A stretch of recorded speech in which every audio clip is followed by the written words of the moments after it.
Guys, we got her. Mo from 93.3 Alt AZ is in the fucking studio this week. This is absolutely ridiculous. I've heard her voice on the radio for so long, and I've seen her posts online for so long, and it's actually happening. She came down to our little studio, man, and she hung out with me for a little while, for quite a while, actually. I think this episode's like 2 hours or 2 hours and some minutes. It's fucking crazy, man. We had an absolutely fantastic time. Let's see. Yeah, man. Like it's just crazy. I don't want to talk too much about it and drag it out for too long, but this was an absolute honor. I could not believe that she came over and did this, and she acted like it was an honor for her to be on this show. It's like, fucking please. You talk to millions of people every single day on like one of the most listened to FM stations in Phoenix. Like, holy shit. She could not have been cooler, could not have been nicer. So much fun. We laughed, we cried. That's not a joke. There were tears. Just had a phenomenal time. So thank you so much, Mo, for coming on. Thank you guys for tuning in and listening. And yeah, without any let's do it. Okay, welcome to the show, guys. I have Mo from Mo Radio at 93.3 KDKB on the show. Or is it KDKB, right? Or is it Alt AZ? It's Alt AZ, but we still have the call letters KDKB. But hi, everybody! I'm so happy to be here, man. So we were just talking before about who I've talked to about having her on the show, and it was so the first person that I talked to was Danny Cutler. Oh, love Danny. She's like a radio mom. Yeah, almost. I love her so much. She's such a good person. I met up with her passion, her soul, her heart. I met up with her at FOCAL, which I guess is where she does a lot of her meetings. Yeah. Oh my God. Totally. The first time I met Danny Cutler was at FOCAL because one, I wanted pho. Yeah. Pho or pho, whatever you fucking want to call it. And then I think somebody from a band was also waiting on us too. I was like, Jesus, how many local people are here right now? Yeah, that's what happened to me. I showed up and she was still talking to, I forget his name, the guy from 80/20 Records. Mike. Yeah, Mike. Zimmerman. Yeah, Mike Zimmerman. Yeah. So I didn't know him, but I recognized the hat. And dude, like his business card just needs to be a hat because that's how everybody knows who he is. Yeah, he's going to be coming on the show at some point. I was just talking to him about it the other day. That guy's a networker, man. He tries to get in everywhere he can. Yeah. So I talked to Danny about having you on the show, and she's like, oh, my God, me and her like meet up for food every once in a while, and we just talk, and so much fun. I try to make as much time as I can for her. It's there's so many people I make time for, or I try to make time for, but I just like to go out and have fun and just, shoot the shit with people. Yeah, she was a really good time. We got together because I am thinking about putting together a festival, like of a bunch of bands, like Getting Stoked Fest of all the bands who've been on my show and stuff like that. But it's like way harder to do than it is to think about. I mean, a festival is incredibly hard to rally up so many things, especially like, permits and venues and all these things. Why not? I think that should be a huge goal that you should accomplish. Yeah. But have you thought about like scaling it back and maybe just trying a show? Yes. Okay. I do actually have experience booking shows. Yeah. Like the band that I used to be in, I used to book all of our shows, and we've booked other shows that didn't have anything to do with us. So I know how to book a show, but like at 51 West or Rebel, not like not a festival.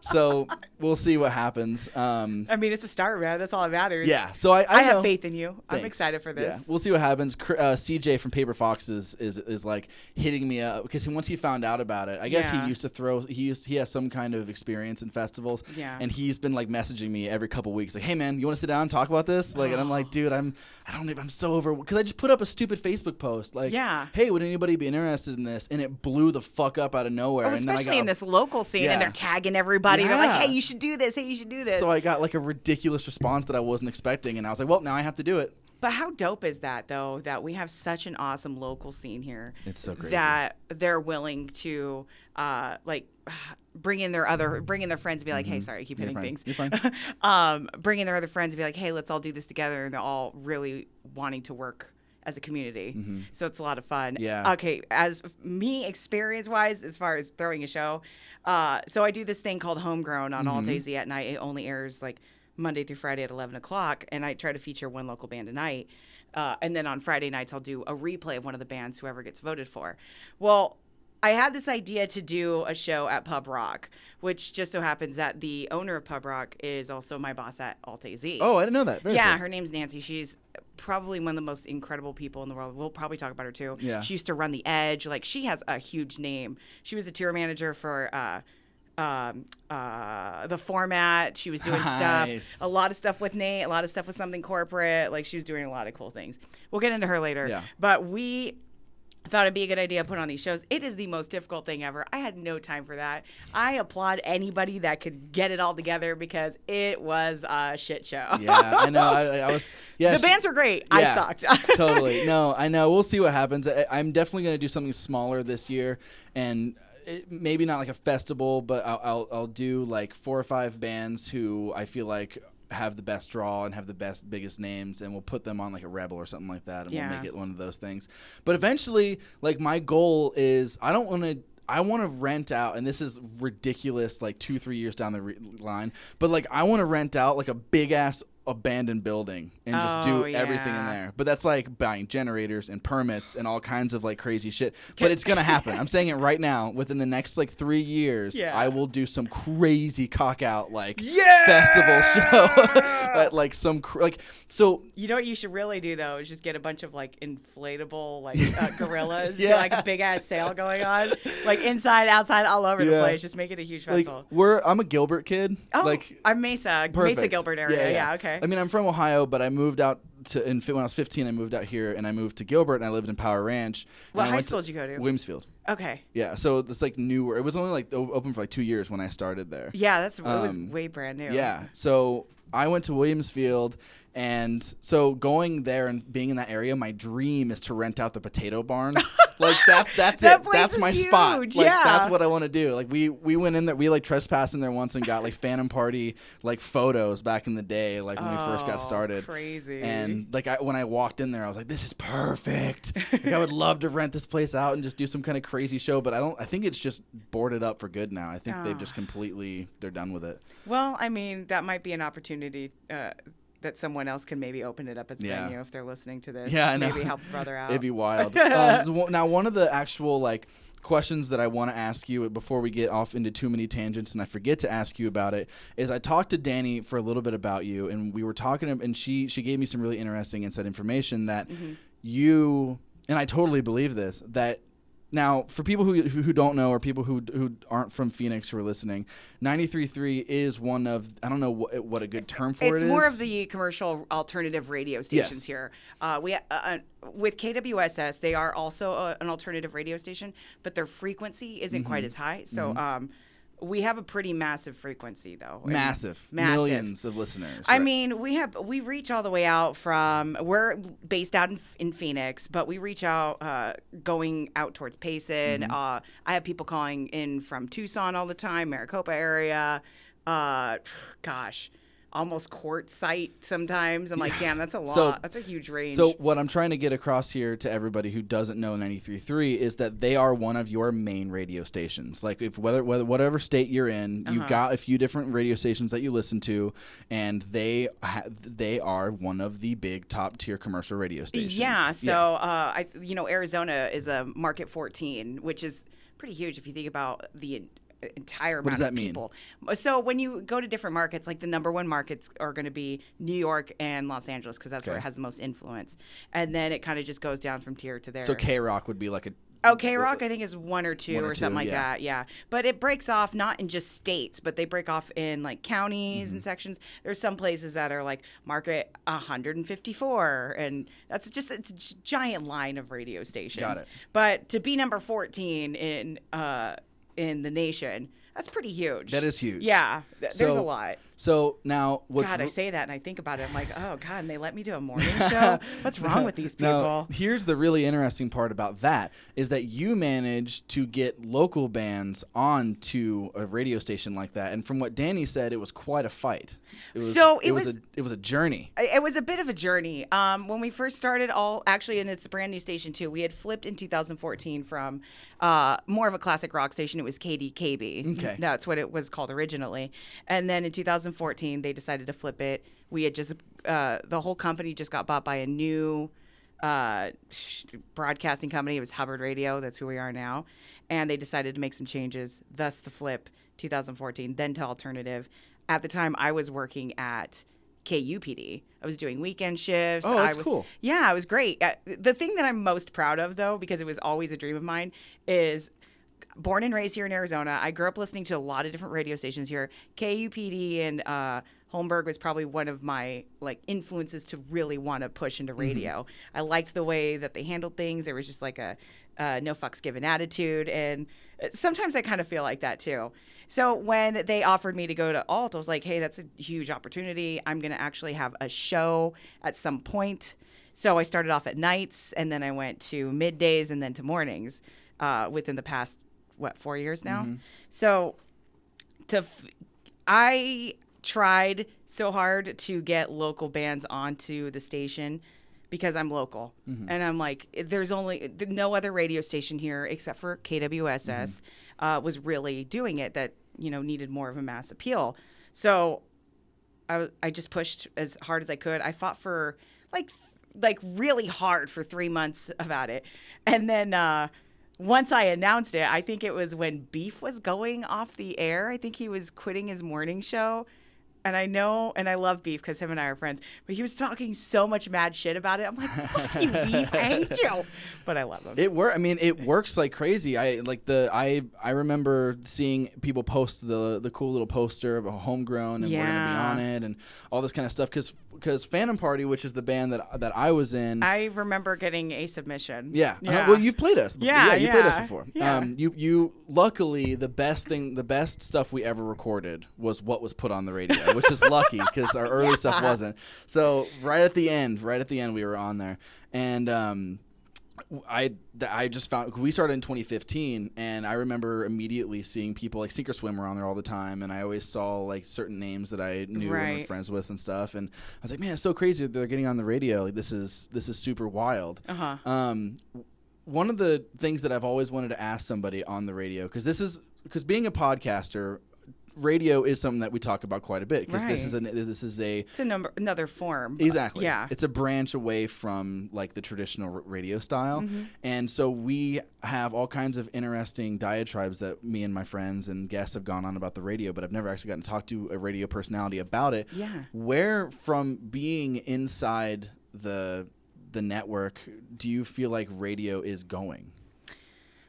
Like in the future? Yeah. Okay. I think radio is just going to stay exactly what it's been doing. Yeah. I mean, if it's not broke, don't fix it. There's awesome ways to add different ways to listen to the radio via the internet and all that stuff. And even now in radio, they're trying to branch out and do different things, like more digitally, because dude, what's in front of our face is probably like 60% of the day is our phones. So they're going to apps. I'm getting pushed to do a lot of podcasting at the station, which is fine. I'm actually working on that. But I want to take it a totally different direction, though. I'm starting this video game streaming at the station and bringing bands in and having them talk with us, even in a podcast form, where we're sitting there, we're playing video games, talking shit to each other, and finding out more about them and where they've gone and all those other awesome things. That's super cool. I just want to do something different and bring in my love for video gaming. I feel like even though I am on the radio, I can't always express everything who I am. I get only so much time to talk for me. But I felt like this was another avenue to kind of push it out and to do something different, and maybe even to pull in a different audience to listen to the show. Yeah, no, absolutely. It's interesting because, like, I've talked to people before about radio and how it's an interesting thing because, like, KUPD is cool because like Holmberg, like he just says what he wants to say. No repercussions. Yeah. Personally, and this is nothing new. I've said this on the radio before. I fucking hate KUPD. Fucking hate KUPD. Why? But I love Holmberg because Holmberg seems real as shit. Because every time I listen to KUPD, it's the same fucking bands I heard 40 years, like not 40 years ago. I wasn't around 40 years ago. But like when I was a kid, when I was a little kid, I'd put on, in Ohio, we had 103.9 The X, which is exactly 103.9 The Edge, which was here. And it was all owned by the same Riviera. Yeah. I used to work for X103. Yeah. That's how I started radio. So when I was a kid, Yeah. I'd hear Bush and I'd hear Stone Temple Pilots. Godsmack. Godsmack. Yeah. Oh my God. I listen to KUPD right the fuck now. If it's not a song that was released in the 90s, early 2000s, it's a band from that era releasing new music, and it drives me fucking nuts. So I was just having this conversation. I can't remember if it was yesterday or last night or whatever. That's the same thing, right? Yesterday, last night? Yeah. Okay, cool. I'm still drunk. We were talking about just music in general. Every radio station that you go to, they're going to be playing the same music, always that format. It's kind of like going to a restaurant.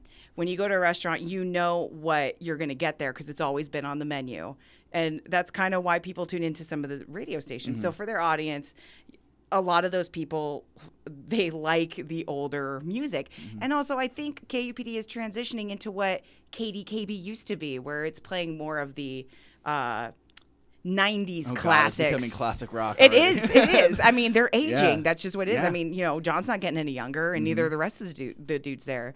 But actually, they're coming up on their 40th year anniversary of being a radio station. Really? Yeah, it's nuts. I'm not sure if The playlist hasn't changed. I couldn't not say it. Sorry. No, it's only because. And it's easy for me to say of a fucking like a podcast with not nearly the audience or anything like that. But the thing is, it's just because I guess I never really thought about it how some people want that and how some people look for that as like a comfort almost. Because I'm obsessed with new music. I'm always listening to new music. Every single day I'm listening to a new album. Like I'm obsessed with listening to new music, which is why the radio and I'm not saying this just because you're here, but if I'm listening to the radio, it's only 93.3. Well, I appreciate it, man. I listen to. I'm not just saying that because you're here. I think I've said it on the show before. I paid to say that. Yeah, but yeah, like I'll listen to 93.3 because there's even if we're trying to bring new music out into the world and not always. I mean, yeah, sometimes it is a little overkill, but at the same time. We're pushing it out to people that have never heard it. That's what I'm saying, though. Is even if let's say I'm listening to 93.3 for 2 hours, I'm definitely going to hear the same songs. Like it'll repeat. Like I'll hear some of the same songs throughout the day. But at least they're songs released over the last couple years. It's like it's not like I'm listening to the older to older stuff all the time, and I like that. Like every once in a while, I hear like an older song, like Black Eyed Peas will throw in here or something. Yeah, but like Nirvana. I mean, like that's the #1 song that I think almost every radio station in the Valley can play now, which is nuts. And to think that Nirvana's classic rock is so weird. Yeah, I understand, but I want to go back to what you were saying about always wanting new music.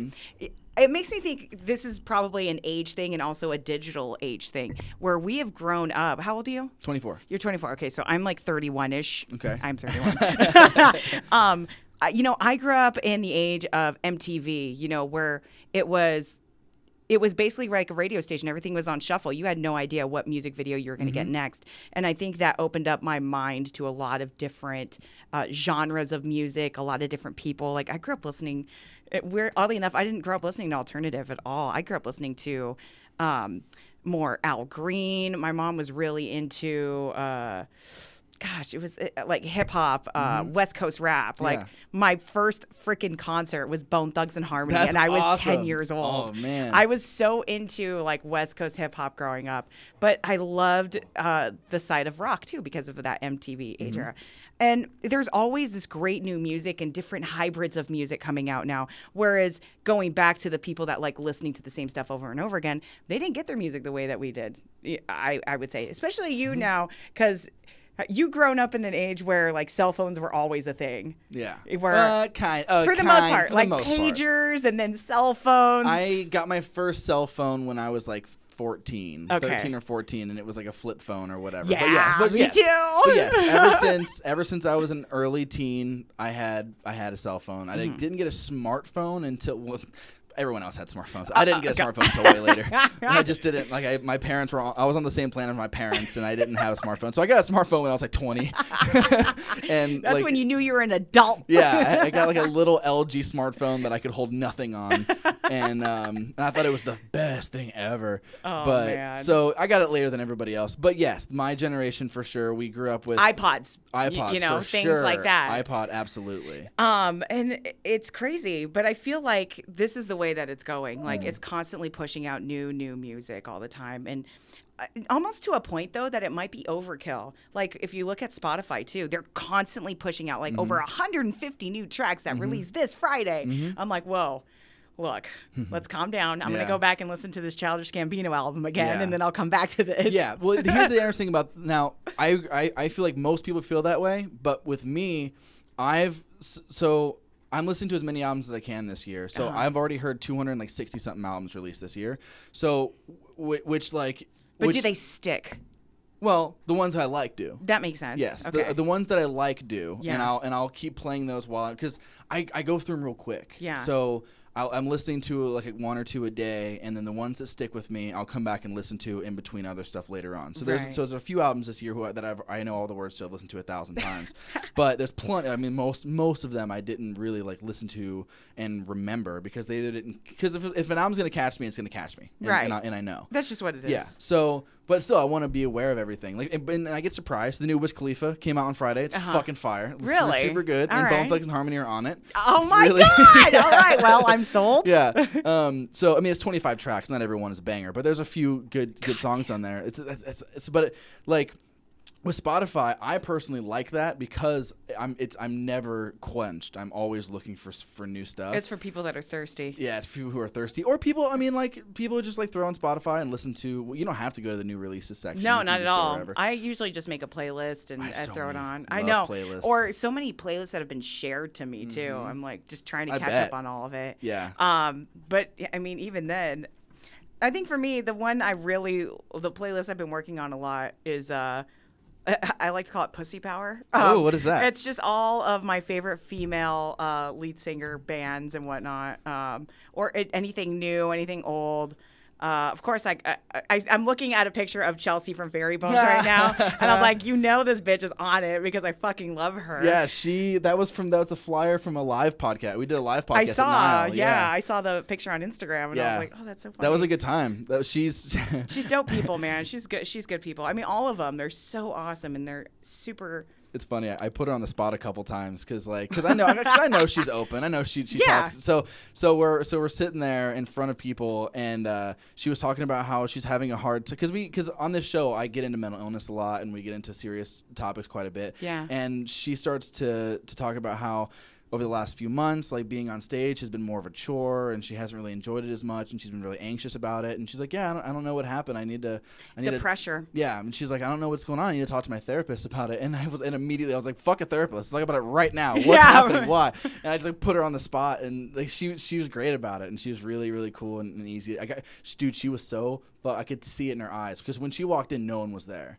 Like no one showed up until like the minute before we were gonna get started. So it's the way it always goes. So she like walks in and she's looking around and it's just empty seats. And I could see it in her eyes, like fuck, there's not gonna be anybody here. And I felt the same way. I was like drinking beer, like after another, just like oh my god, no one's gonna be here. And then at the last second, we filled all the seats that were there. Oh, that's so rad. That's so good. She was awesome. She was so much fun. Yeah. What I like about her is that she's the first person to kind of pick on either herself or the band or whatever. She doesn't take it too seriously. No, she doesn't. I mean, she does take it very seriously. That's part of her charm, though. Yes. I mean, even with their promotions that they would do for 0% Fun, when they were that football commercial was so good. All of it, all the commercials. I mean, she's creative. They're all pretty creative as fuck, and so I see all these ideas that they throw at the wall and they just let it happen, and I fucking applaud them. So. Speaking of playlists, because you were talking about playlists, because I'm about to send you another one. All right, throw it at me, man. At the pile. But we were talking about radio, and this is really ironic because I was just talking about how because I do understand wanting to listen to certain music for nostalgic value, especially the radio stuff that you grew up with. Right. So I have this playlist called Matt Slusser's Epic but Ultimately Lame Musical Childhood, and I wanted to recreate rock radio from like 99, 98 to like 2005 because that was when I was listening to the radio the most. Right. So like I've got there's probably a lot of Linkin Park in there, isn't there? There's a couple Linkin Park songs, but I got like Hinder and Shinedown and fucking like you shouldn't have started it off with Hinder. I went no. The first track is actually Possum Kingdom by Toadies. Yeah. All right, you redeemed yourself. But now. like, dude, like Collective Soul and like all the stuff that people. Do you have Local H in there? You need to throw that. No, I didn't hear Local H on the radio in Ohio. No, dude, Arizona played way cooler music. Do you feel Ohio did? You grew up in Ohio for 15 years of your life. Yeah. Did you feel like the music was definitely, like, radio-wise, do you feel like Arizona is more of a rock feel of a station than it is? Well, it's hard to say. Okay, I will say this. The 103.9 The X, which is super comparable to the one that we had out here. Yeah. It's not comparable in one very, very important way, which is that out here, the Edge, or which is what it was when I moved out. Right, was it ever the X, or was it always So after the Edge, so they were the Edge, and then they flipped to X 103.9. Got it. Okay. Yeah. So and then when I got confused earlier when you said 103.9 The X or something like that. I was like, wait, what? Yeah. Go ahead. Exactly. So 103.9 The X was what it was in Ohio, and it was very, very comparable. Same kind of deal. Yeah. But the thing that was different about out here was they would play more punk music. Oh, they yeah. would play more like they had like out here they have the punk show or whatever. Like Go Punk Yourself. My buddy Craven does that. Craven, so good. So that would be somebody to interview. He's on my list. Oh, yeah, good. He's on my list. I'll tell him, man. Like, hey, you should do it. I think you'd have fun. So anyway, when I moved out here, I got a little bit more excited listening to the radio because I would hear out there it's way more butt rock. It's way more dad rock than anything. There's not really any punk on the stations. You're not going to hear no effects. You'll hear Offspring all fucking day, but you're not going to hear anything. That's like the most punk that you're going to get out in Ohio. Still to this day. Blink-182. Yeah, but Blink-182 wasn't ever even on 103.9. It was on the pop stations. Oh, really? Yeah, it was on like the pop rock stations. Well, I guess like if early 2000s they were coming out, they were doing what was it? That Say It Ain't So, I Will Not Go. I can't think of the song name. Oh, yeah, All the Small Things. Oh, yeah. Thank you. That was it. When you said Blink-182, that's the song that I thought of. That's what I hear it on the radio all the time. So that was on pop radio. It wasn't really. They weren't really on rock radio because rock radio was more for Godsmack and stuff like that. Disturbed. That's what it was. It was all dudes in their like early 30s, kind of all ripping off Lane Staley's voice. Like that's what everyone was kind of doing. But I moved out here and it was way more younger bands on the radio. Way more like they still had that stuff. But it's pretty much the same, but Arizona in every conceivable way is more progressive than the Midwest. Whether it's music speed limits are less out there. Oh my God. Everything. The highways out there are like 55. Like it's Dude, nuts. Arizona is the Wild West, man. Have you look at everything around us. It's nuts here. But I love it. Me too. You know, growing up, I didn't appreciate Arizona the way that I do now because I couldn't fucking drive anywhere, you know? I'm a child. But, I mean, we're hours away from things. We're hours away from a beach. We're hours away from Vegas. We're hours away from the woods. I mean, really close to the woods, even though we're in a massive desert. And the scene here is so good as far as local goes. There's a lot of bands that come through here. There's always events going on. And it's just gorgeous in Arizona. I love it here so much. And I don't want to go anywhere else if I have to. I mean, it sounds bad. I would love to, but I love to visit other places. But this is my home. Like, this is where I belong. I am a desert rat. If there was another state that you had to move Hawaii. to, Hawaii? Yeah. Well, after visiting there, we visited the Big Island, which right now, basically almost gone, it seems like. With the lava is still flowing, dude. It's nuts. And we've had some friends that we've made there because my boyfriend and I have gone a few times. And it's sad because you see all their homes getting demolished. I know I just took it for a weird turn. No, you're fine. You're fine. But they've gotten out of there. People are safe and everything like that.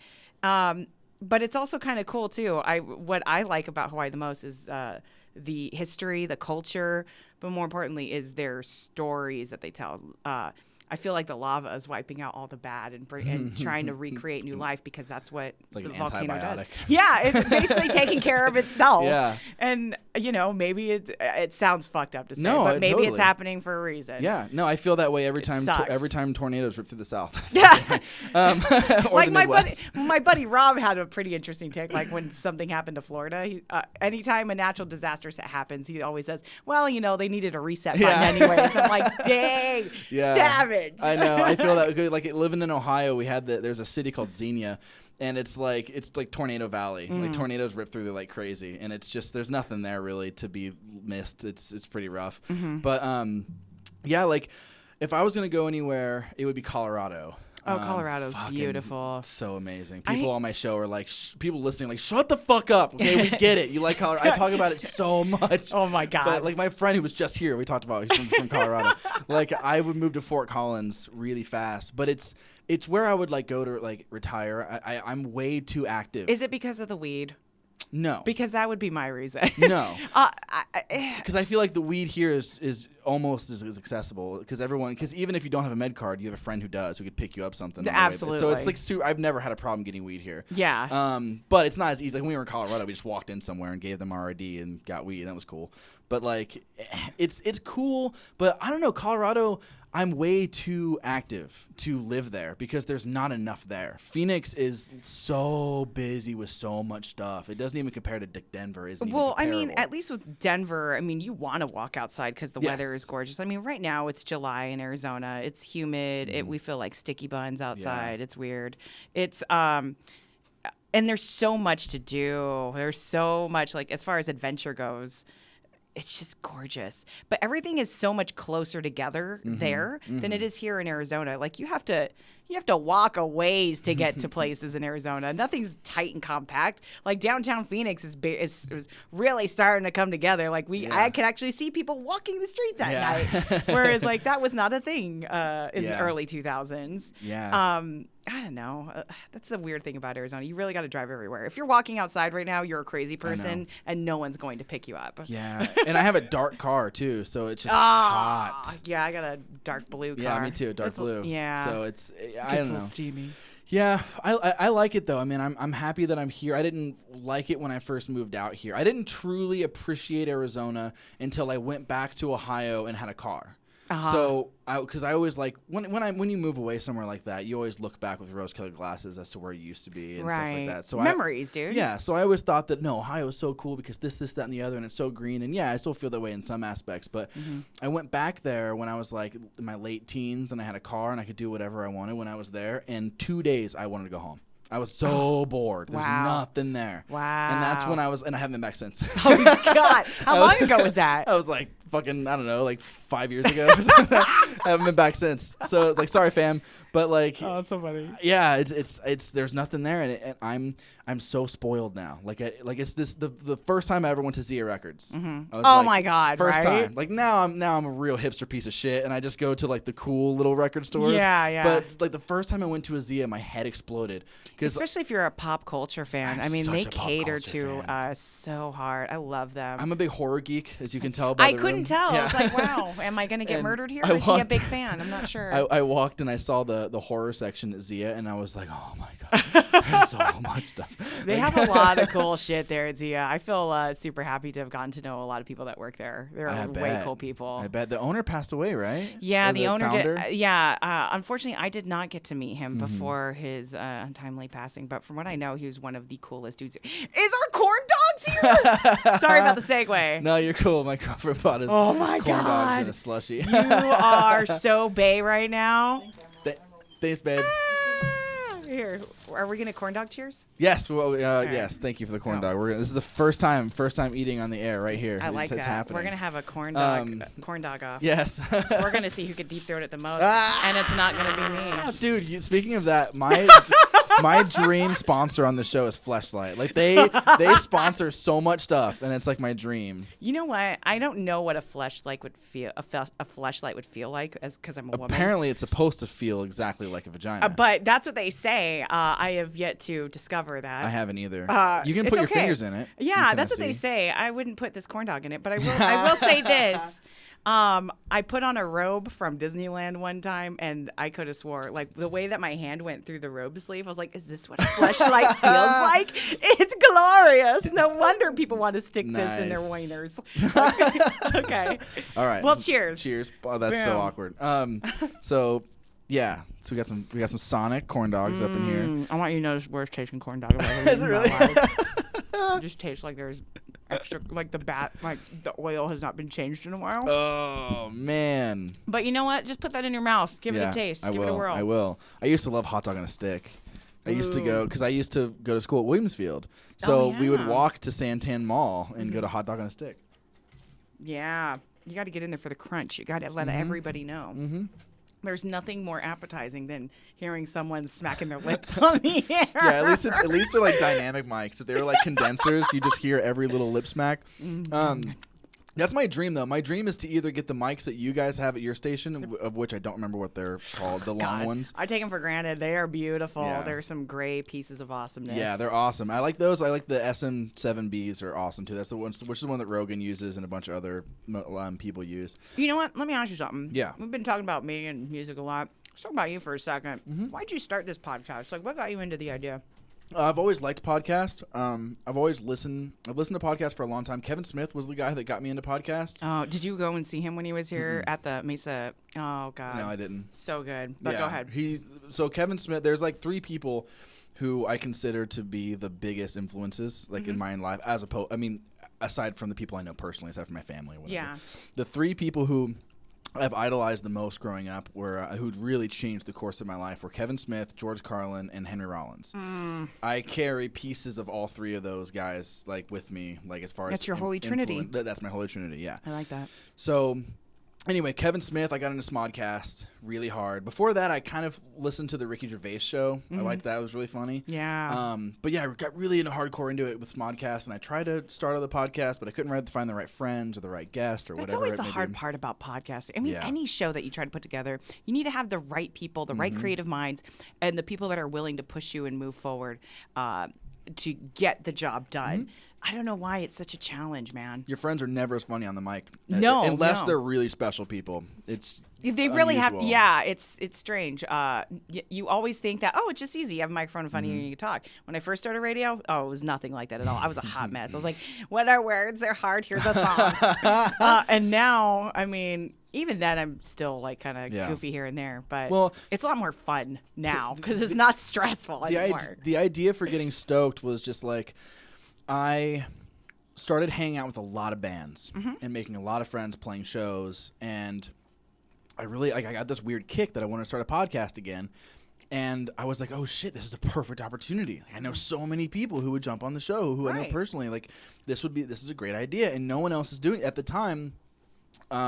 There's been a lot more popping up over the last year or so, but when I started the show in January of 2017. Yeah, and there wasn't anybody really doing it in the way that I wanted it done. There were some podcasts, but they were either breaking down music or they were interviewing people in a much more traditional way.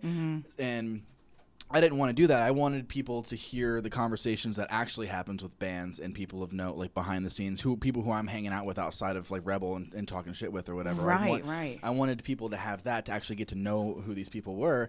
And I'm just such an opportunist. I was like, yeah, we can totally spin this into something cool. Oh, totally. So it started out in this room. I had a table. I had a little table and that little portable microphone right there. Oh, and sweet. I put it in a shoe because it was falling over.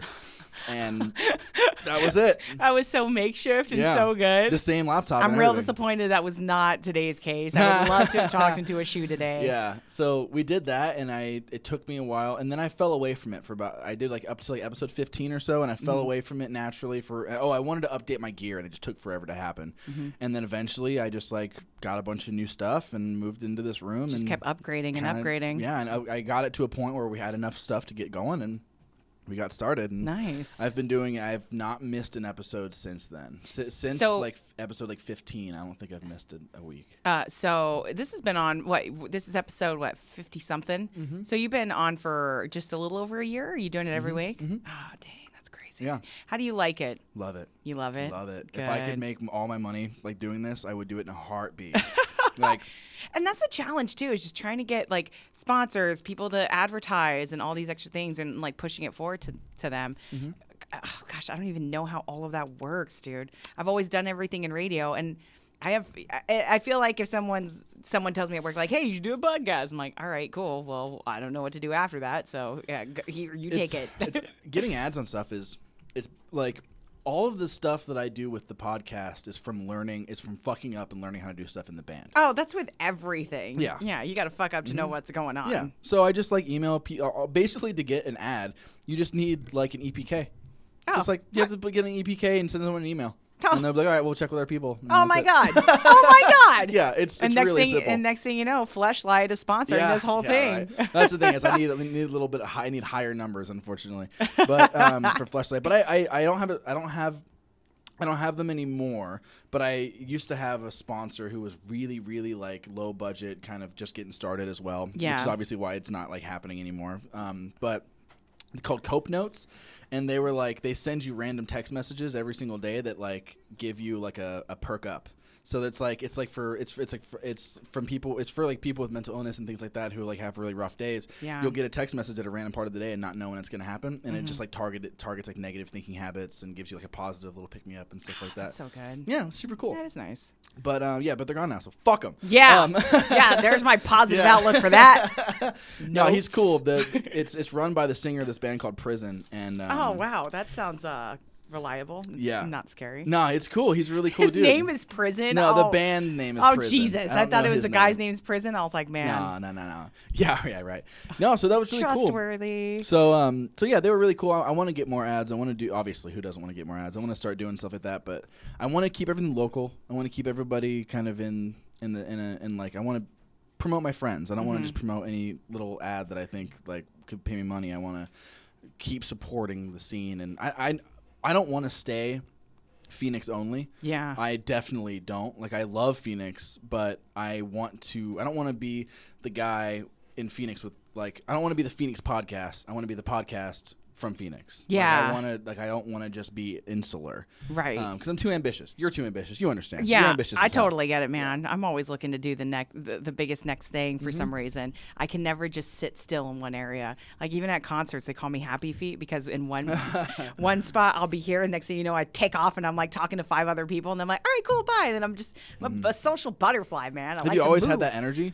I've always been like this. I don't know what it is. Like, I'm not like anybody really in my family, I think. No one's if I am, they definitely stopped their selves from being creative. I have a super funny uncle. His name's Randy, but he's taken a totally different spin on his life, and he's been in and out of jail. He's just gone totally different. So for me, I think it's kind of dope that I'm doing what I wanted to do and what I've always wanted to do. It was between being in radio and then also being a massage therapist, which I was a massage therapist before being in radio. Interesting. Yeah. I still practice here and there. Like, I'll trade with some friends, or like sometimes I'll pick up new clients, I guess you will. But I don't know. My passion's more in entertaining and creating and just staying artistic. Yeah. I want to jump back into painting and I doing can't other imagine. shit. I can't imagine like you doing something like that full time. Like, I was doing it full time. I was making some fucking great money too, man. I mean, now I could probably charge a lot because I'm like, oh, my mom for the radio. Here's a massage for $5,000.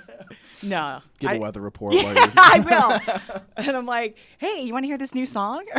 No. Hey, I'm sorry. No, go ahead. Real quick. Are you guys playing the new Florence and the Machine over there? Dude, I don't know. I fucking don't good. know. I New love album it. is good. I feel like we're having a huge problem right now with all of a surge of all this new music. Yeah, a lot's been coming out. Right I'm gonna this be year. I'm gonna be very blunt right now. I take hate the trash. 20. Oh, thanks. I hate 21 Pilots. Oh, me too. Only because I don't taste, want that's to why. hate that. Yeah, that's probably what it is. Is that what it is? Yeah, that's what it is. Oh Sorry. God. Okay. It's palpable. It's palpable. No. The main reason why, though, they're really nice dudes. They did a graduate session for us, and like any band, everybody just wants to succeed. You know, it's their crazy ass fans. Their fans are a little much. Yeah. And when you have crazed fans like that, I think that could be a turnoff for anyone. Totally. Especially because a lot of them are so young and whatnot. But like, we have to play the new music from them, or Muse, or Imagine Dragons, and all these things. Imagine Dragons. Yeah, you guys they're go hard in the Imagine massive. Dragons. Yeah, we go hard because they call back Yeah. fairly well. So, of course, radio, you got to play what people like. Is that how you figure out what to keep playing? Is when people request stuff, or how does that work? How do you guys know what's working? In the way that radio works now, requests don't work anymore because everything's for the most part planned out. I guess it's no secret anymore. I think most radio stations post pictures of their playlists now. But what was the question? Sorry, I just had a high moment. No, you're good. You're good. You fell into a pothole. I did. That's not mine. Can't take. Who said that? Who's my new golden god that said that? That's Kevin Smith. Kevin Smith says that all the God. time. It's like, oh, sorry, pothole. I love you, yeah. Kevin Smith. So have you met him? I have not been had on the the show or pleasure anything? to have him on the show yet. Got it. But I did meet and have Jason Mewes on. Oh my God. What We a had so sweetheart. much fun. He's beyond sweetheart, man. That dude is magic. I met him twice. First time I met him, I told him that I couldn't stop looking at his dick in the movie Zack and Mary Make a Porno. I was like, how real was that? Can I hold it? Dude, the best thing about that is, okay, so Kevin Smith tells a story about that on one of his Q&As. Yeah. And, I know have the you story. heard it? Yeah, about Ben Affleck and stuff? Real quick for people that haven't heard it, tell them. Yeah, so his dick, like, it looks bigger than, like, I guess everyone thought it was going to be, and Kevin was like, oh my God, did you go in and, like, warm yourself up and, like, jerk off before it happened? And he was talking to Ben Affleck about that, and Ben was like, nah, dude, that was him on the way down. Like, that was him after he just fucking came. And I was like, and he's like, what? And dude, Jay is great. I listened, they have a great podcast together too. Yeah. And Jay is great and Kevin's great. But anyway, so the question that I originally had asked you was how Can I get some water? Yeah. Thank you. what the question is, like, how do you guys know when a song is working? Like, how, like, people like it? Okay, people so want to keep hearing it. So how we know? Well, one, obviously, people like tweeting or sending messages like, "Hey, keep playing the song," or you just know if a song is good. Like this new Foster the People song, I can't get out of my head. I haven't heard it. It's called "Sit Next to Me." Mm-hmm. It's off of their latest album. Damn, it's so good. They're gonna be here tomorrow too. I was thinking about going. I didn't even know that. Hold on, did they put out that album this year? This last year, I think.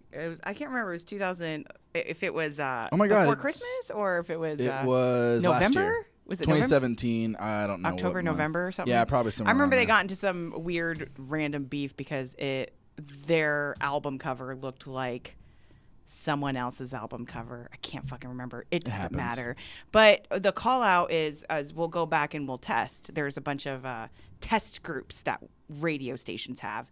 And basically they sit in a room and there is a little knob and basically like a volume knob. If you like the song, you turn it up. If you don't like it, you turn it off. It'll give you the next song. Interesting. So back in the day, before I got into radio, the way they would do it for me, and maybe they still do it via email now, is they'll have you listen to a song and you have to say how familiar you are with it. You like on a 1 to 10 scale. If you like it, would you listen to it again? All these random questions. And then they take all of that feedback and you basically are representing a massive group of people and they'll take it into consideration and do what they will with it. Yeah. That's interesting. There's a lot of weird, interesting things. I mean, in radio for sure, but I can only imagine what it's like in TV. Oh, yeah. Oh, my God. But, you know, this will probably fall into the mental health case stuff because as much as I love being in radio, there's so much pressure with ratings and there's so much pressure, especially for me because I'm new and I'm a female in radio. There's a lot of pressure for me to succeed because I'm a one-person show for the most part. And the ratings are also something that breathes down your neck because if you don't do well in ratings, you're not going to have a show anymore. And you just have to – the most important thing is to stay true to yourself, no matter what you're doing creatively, whether you're in radio, whether you're in a band, whether you're just trying to be some Instagram star or whatever. Be yourself because that's what people want. Yeah. And when you start changing everything about you, that's where it starts to flip. Sometimes this past year, I've been feeling like that. I'm like, why am I in radio? I'll probably start crying because it is like there is a lot of pressure to be good at what you do. And every day I will beat myself up if I feel like it's a bad show. Even if I'm feeling it, no one else outside of the radio knows that I'm having a bad day. And it doesn't happen often, but when it happens, I feel defeated. I want to go to bed. I don't want to talk to anyone. And I get into this hole of, why am I here? But then I realize, like, shut the fuck up, you dumb bitch. Look what you're doing. You've had so many great opportunities. You've been doing so well. Just keep going. Everybody has a hiccup. Everybody has a pothole. Yeah. And you're going to get out of it. Like, just because you got your foot stuck for a minute doesn't mean anything. No one's going to remember. The worst part about that is that breeds positive results. Like feeling that way, it can. It depends on the kind of person you are. It's crazy. Some people, it just like knocks them down and they're done. But some people, it's hard for some people to pull themselves out of that hole. And sometimes for me, it was a lot, especially when I was, I've been trying to lose weight this past year And your weight. Thank you. Your weight loss photos are fucking crazy. You posted one not too long ago. I did. I haven't been really good at been posting like the before and afters and stuff, and I really should. But at the time when I was at my heaviest, I wasn't trying to take pictures of myself. I was like, ugh, gross. Now, I'm feeling a little bit more confident. I'm liking what I feel. But that would always be something that got me into a hole too. It was like, no one's gonna like me because I'm chubby, and I'm like, that's so stupid. That's a terrible reason. I don't know why that was in my head for so many other things. But it kind of felt the same in radio too. It's like, no one's going to like me because I'm not Holmberg. And I'm like, but I'm not trying to do what he's doing. Yeah. I'm not trying to be like anybody else but me. Mm-hmm. And me working on myself with this losing weight has taught me that. And it was good for not just my health, physical health, but my mental health too. Things that we put in our body nowadays, there's so much additives and there's so much weird shit that it fucks with you so hard. I mean, this is common knowledge at this point, but still, it's so addictive. Like that fucking corn dog. I want another one. Yeah. But man, I don't even know where I'm going with this. All I know is that I feel better now that I've been taking care of myself. And I think that's the most important thing for everyone is to take care of themselves so that they know to help pull themselves out of wherever they need to. Not to put you back in the hole. No, not at all. So I have, I'm on record on the show as having I have really bad anxiety problems. I was diagnosed with general anxiety disorder when I was a teenager, and it's still really, really hard for me a lot of the time. On the show, I'm pretty cool. This is kind of my safe space. I never really freak out or anything like that. This is where you get to be you. This is your home. So my question would be, let's say you're having, you go into a show having some kind of, whether you're beating yourself up or you're having some kind of bad experience, how do you, get through, the show? You're live, you're talking on mic, you're seeing all these people. With me, I have the comfort of this is all recorded. Yeah. And I'm doing it in my own home and whatever. But, with you, it's I'm talking to a lot of people at once right now. And how do you get through, that moment when you're still in that rut? So I'm going to tell you about an experience I had. Okay. Gilbert Gottfried. No, I'm just kidding. Yes, exactly. I cried so hard. Gilbert was such a sweetheart, too. He was a nice guy. I've been waiting for this whole show to snipe his name in there somewhere. Dude, I thought you were going to say someone else. Chris Hardwick. Hardwick. Yeah, that's exactly who I was thinking you were going to say because I love Chris. And I want to talk about him later, too, because that's actually one of my heroes. Okay, cool. So obviously all this stuff that came out with him later, but we'll talk about that later. I had an experience one time when I was first starting radio. I was going on a weekend shift at 103.9. I think it was my 103.9 at the time. And on top of doing my weekend show, I was also the morning show producer / glorified coffee getter. Okay. They just gave me a title, so I had something to do. Yeah. I don't know. And my morning show host at the time that I was working for, I don't know, she was having some weird issues, and she would project it on me. And she kind of started this rumor with another female DJ that worked there, and she happened to be on before me.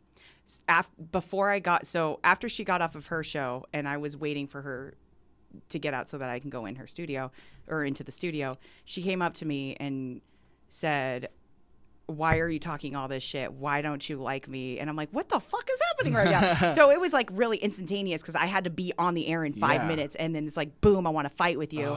And I didn't go, I was supposed to start at 3 o'clock. I didn't go on until 4:30. I was upset and I didn't know what to do. I couldn't even form words. And so I called my boss and he's like, "Hey, look, shit's going to happen. You gotta buckle up. You're a professional now. You have to get this shit going. It's not about you anymore when you get in there. It's about everyone else because you're the entertainment." That's harsh words to say, but at the same time, he's not wrong. This is my job. Do you think people that are having a terrible day, something terrible happened to them and they still have to direct planes to fly, in certain areas? You fuck up, you're fucking up other people's lives. Granted, this is not that extreme, but maybe it could be. You never know. Yeah. I don't know how dedicated some people are. Totally. So, you just have to buckle up and do it. You know what? There was a time on my show this last year where I got into an argument with my producer at the time. He didn't agree. We didn't agree on something, and it turned into this whole deal. So I started the show. I did it without him. He was upset about that because I didn't put him on. I'm like, well, you're not fucking talking to me anyway, so why am I going to have a fake conversation with you? So then it turned into this whole argument, and then every time I would be like, stop, I have to jump on air. And then I would have to change everything and be me again. That's a fucking hard thing to do, man. But if you could do it, like, hats off to you. It's a lot. It's work, dude. And that's why he used to be your producer. Because you're a boss ass bitch. Motherfucker! He actually got promoted to a better job. No, but we didn't see eye to eye on things, and sometimes it just happens. Like we're better friends than we were like coworkers like that. Totally. So yeah. Yeah, and that's the thing. I really do feel like you should totally start your own podcast network. Like what do you need? Come on. What, you really need to hear songs? Nah. Come on. Just listen to Mo talking shit. I mean, I love talking shit. I love it. So I have a few ideas. There's one thing that I'm working on is something I used to do back in the day. It was called Let's Talk About It. So I would talk to some of the coolest local people that I've met before in the Valley, take them to the best local taco shops, and then we talk about what they do. Nice. Let's talk about awesome. it. Thanks. I only did a few video episodes. Did one with Borns, which was kind of cool. Wow. Yeah. He was great. He was awesome. Way cool, dude. This is years ago. But I stopped it because the salespeople were like, oh, then let's get Del Taco to sponsor. I'm like, fuck you guys. You don't even know what I'm doing. I'm staying true to my passion. In fact, one of my coworkers told me, like, are you stupid? Why would you say no to money? I'm like, I'm saying no because I'm trying to be true to myself, dude. I'm not trying to give these people fake fucking bullshit. And I know Del Taco does not have the best tacos. I don't even want to go there for tacos. That said, though, Del Taco, if you're listening, I'm totally open. By the way, please go get their Monster Burger at your favorite Mexican place. Yeah, that's rough. I go Taco Bell all the way. Really? You're a Taco Bell guy? Okay, no. If I'm going to go, like, shit tacos, like, because I feel like Filiberto's is, like, not in the same realm as Taco Bell. No, Taco Bell is not for people that like Mexican food. Taco Bell is for people that don't have like the money to buy the good Mexican food. Yes. So it's like Filiberto's is like that's your low tier actual Mexican food, kind of. That's not in the same genre. Filiberto's is specifically for drunk people. That's so good. Yeah, exactly. The only time you eat Filiberto's is because you're drunk as fuck. Yeah. It tastes best at like midnight. I don't know why. It's like a gremlin thing.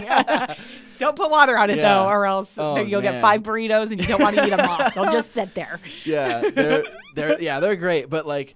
Yeah. Anyway, I like Taco Bell quite a bit. They're $5 boxes that they're doing right now. It's like you get like a chalupa, a burrito. Sponsor. You get You get a chalupa, a big ass burrito, a taco, and the cinnamon twists, and a drink for $5. That's a lot of food. Insanity. I've never eaten the whole thing. I mean, that would be a challenge.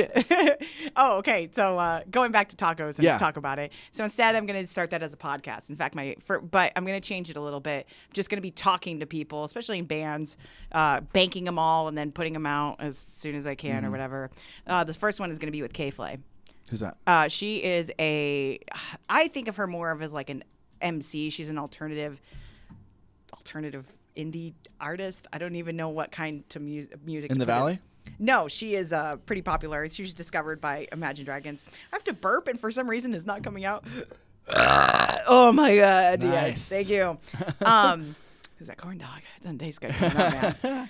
But so K-Flay is going to be my first one. She's actually coming with Walk the Moon and like 30 Seconds to Mars. They're doing the whole thing. Yeah, that lineup's crazy awesome anyways. That is crazy. The next thing I'm working on... You're not going to have to pretend like the new 30 Seconds to Mars record, are you?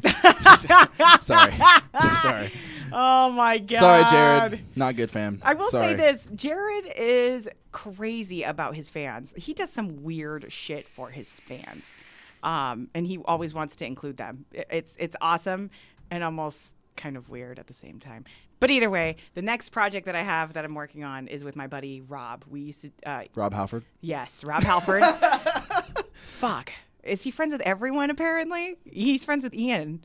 Wait, what? I'm just kidding. Okay, Never mind. I was like, is it really Rob Halford? That's awesome. No. That's too much. I don't think I would click very well with him.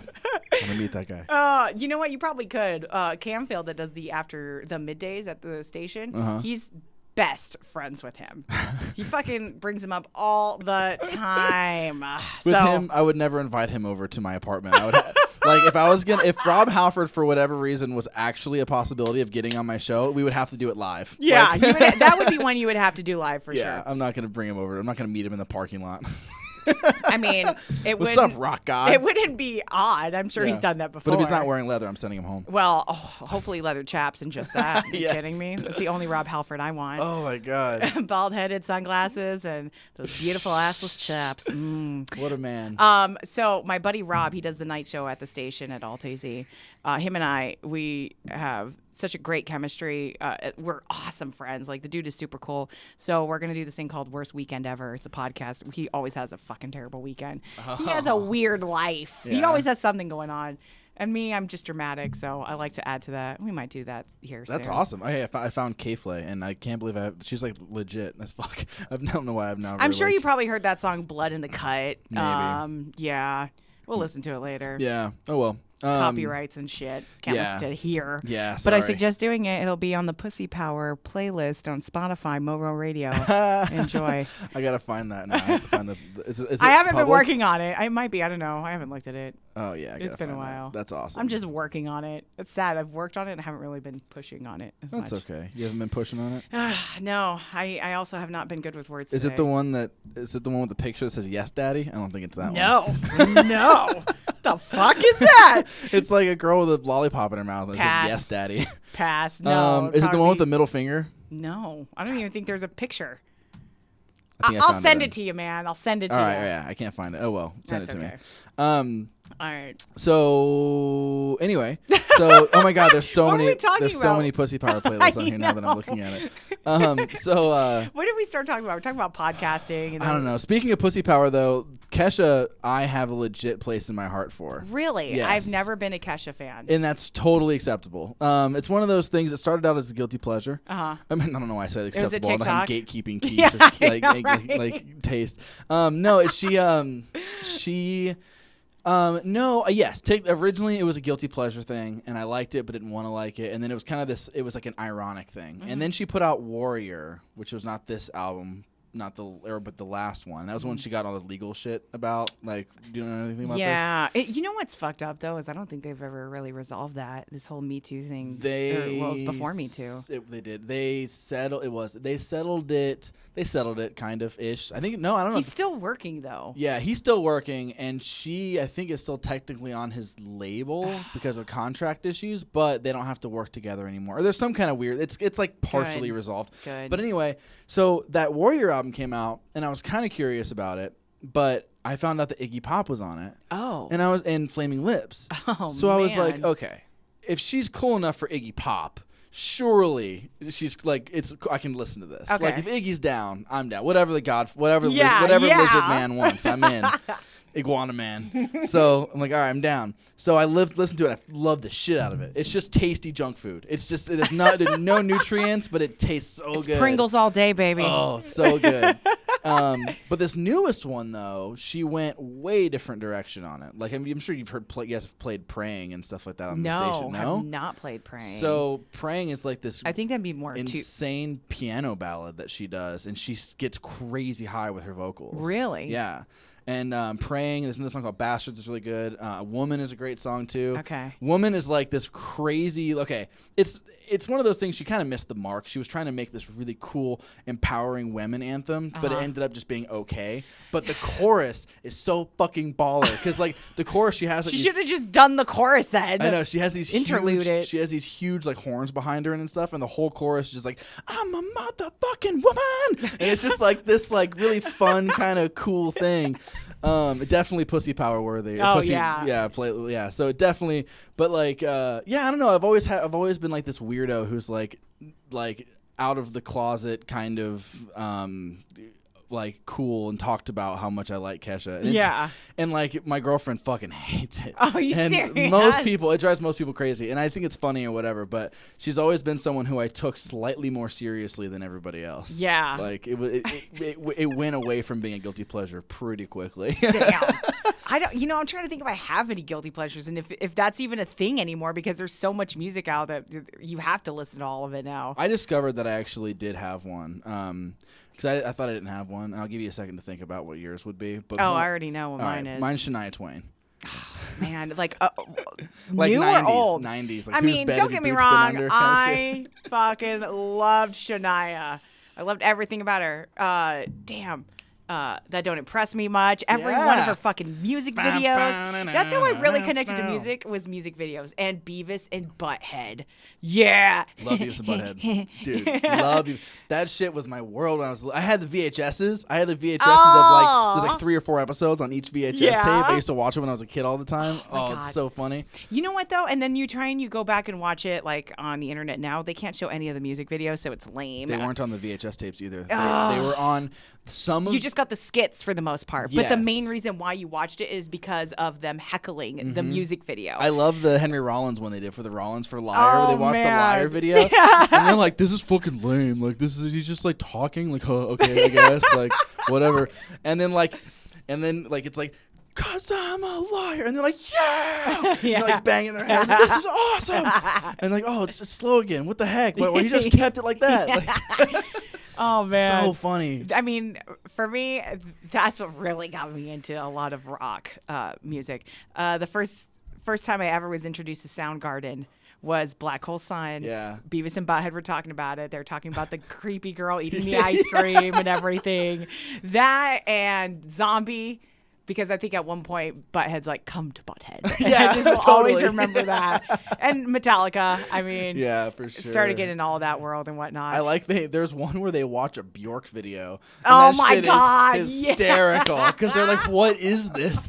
Imagine if they were to do music videos like for like Die Antwoord or oh my God, they would be fucking tearing it apart. Back with that. Oh my God. And see, they tried to, but then they did it with just YouTube videos and MTV videos. So stupid. MTV has been so interesting. They're trying to bring back all these old cartoons, and I love them for it because I loved Daria. I loved Eon Flux, and I don't know if you remember. I don't think it was Oddworld, but it was that big head dude. Doesn't matter. Why don't they just bring back music television? Yeah. Just throw all these music videos on shuffle, and boom, I'm happy. I would watch it. They can't compete with YouTube. There's no way TV could compare to, or could that's like saying radio can't compete with Spotify. A lot of people argue that's they can argue that that's fine, but I mean it's not going anywhere because at least for at least 50 years or until the apocalypse happens in a few months. I don't fucking know, but I think that for me personally, like radio's been this far, I really don't think that it's going to go away anytime in the next 10 years for sure. No, I think if it's going to go, if it's going to hopefully evolve. It's free, dude. It's free. Yes, and that's the thing with TV too is I feel like you're fine. TV will always have a huge viewership. Yep. And it's just harder to see how many you can here if you really want to you can use this coaster. I just don't want to get everything all you're wet. Good. So like TV. I don't know. See, that's the thing, though. Is like I don't watch TV, and a lot of my friends don't even have. A lot of my friends and I don't have cable at all. It's just like Netflix. No one has and Hulu. cable anymore. Yeah, I get so that. It's like it's kind of hard now. If YouTube could do like a YouTube TV thing, that'd be kind of rad. Well, they are doing YouTube TV. They are kind of like what if IGTV or Instagram TV would do something like that? I would watch it all day.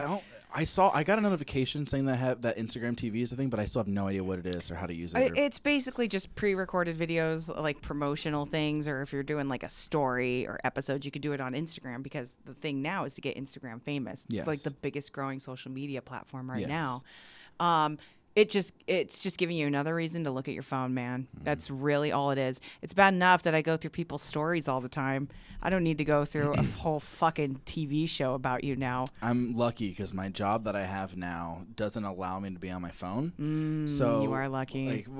It's hard because I still have to because it's like I'm trying to hustle this thing that I'm doing, so I need to be on my phone a lot. But I can still have my emails and stuff up, and that's how I do most of my booking. And that's the best, yeah. So, but it's rough because, dude, the job I had before this, I had it made. Like, I could just sit.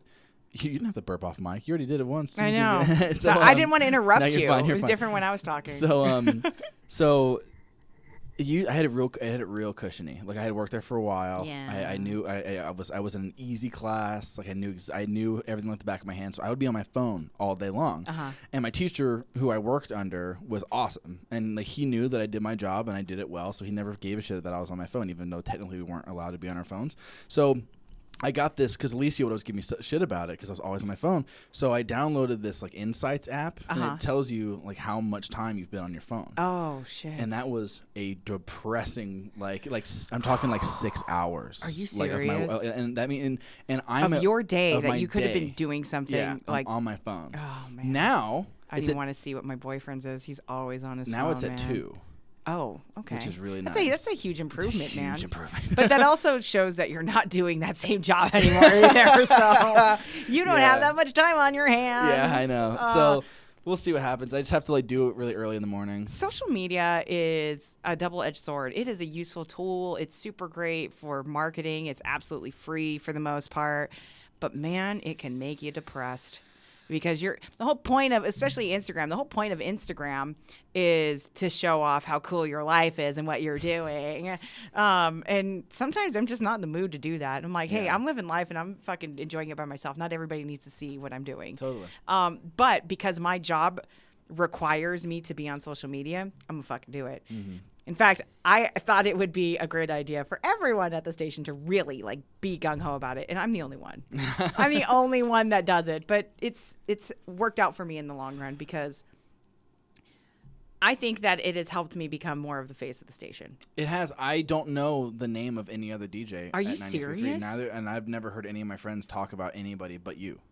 That's so bizarre because I don't know those things. Yeah. And for me, now I feel like I'm already all over the radio station. On top of just doing mornings and stuff, like you'll hear some commercials I do. Then you'll also hear me do like a promo for the day. Be like, hey, tune in tomorrow on the morning show. Yeah, I've heard your little like drops throughout the day. They're so annoying. I hate them. But at this, I just don't. I feel like I'm taking over, and I don't want that. But in reality, this is kind of what I really did want: is to be a radio station. I wanted the opportunity to. Yeah, like I said, you are the only DJ that I'm aware of, and I listen to it. That's like, so cool. I listen to it. It doesn't feel like it's my life, dude. Yeah, not at all.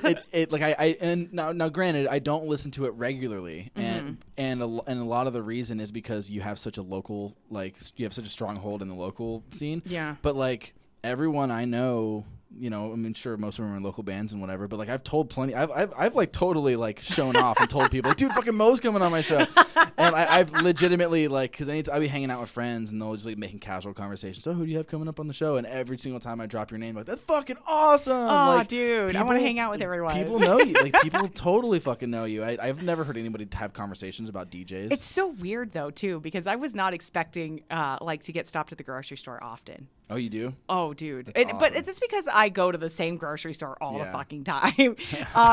Just like random things like that. And I'm like, dang, I wish I could give them something because they listen. I'm like, I need to carry like tickets or something in my pocket. But it's a cool feeling. And I do sometimes feel really bad when it happens at shows and I'm with other DJs like Dustin or Rob, and they'll always stop me. And then I try to introduce them to them. And because I mean, I want them to get noticed too, but that's really all on them if you think about it. Only at the top.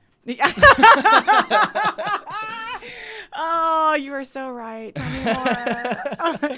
No, man, it's crazy. I just want to bring everybody up with. Yeah, I guess so.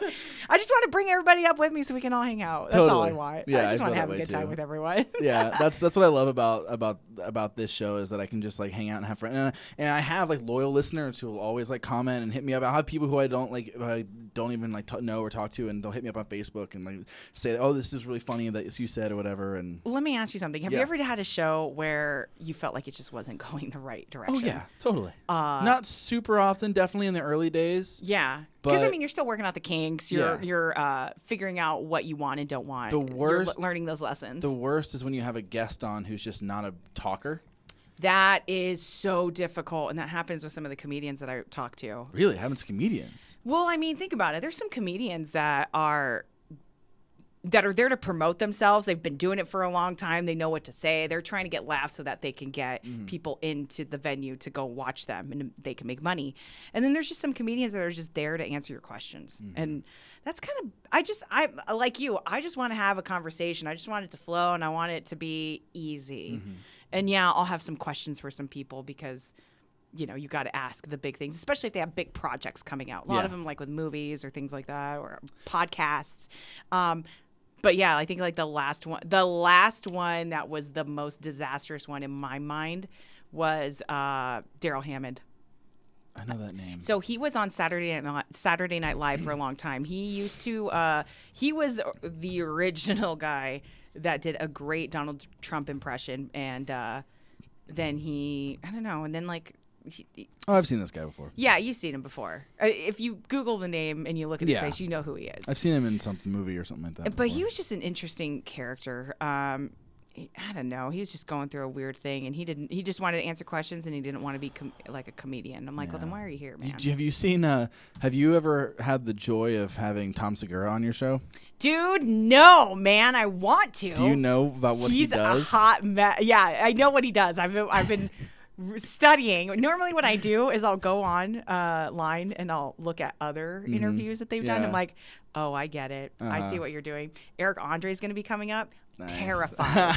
Terrified. You know how that dude interviews, and you know that he's just a fucking wild card. Well, I am terrified to interview him. I don't even know if he'll come through. But Segura is in, like, as far as like favorite living comics, because my favorite comic of all time is always going to be Carlin. Like, just because I've learned so much. The Church of Carlin, man. He was such an interesting dude, and man, he was always so truthful and hardworking. Opened your eyes to so many different things. And he did it in a more accessible way than someone like Bill Hicks, who still like would open your eyes a lot, but like way more accessible. And the thing is, with Carlin is just he was such a hard-working guy. He was so obsessive about his craft, and so anyway. But as far as like favorite living comics, like Segura is way up there for me, and his like DJ dad mouth thing that he does like on radio stations is hysterical. Do you listen to his podcast with Christina? Your Mom's House? Yes. Oh my god, and I love Christina. Oh my god, I interviewed her. Did you? How was that? Oh my god, she was incredible. Her and I hit it off. She was a lot of fun. This is before this is in between baby time, I guess. Got it. Yeah. Because she's about to pop here soon. I with know, the next it's crazy. Kid. I know, and she's still announcing shows. I'm like, bitch, stop.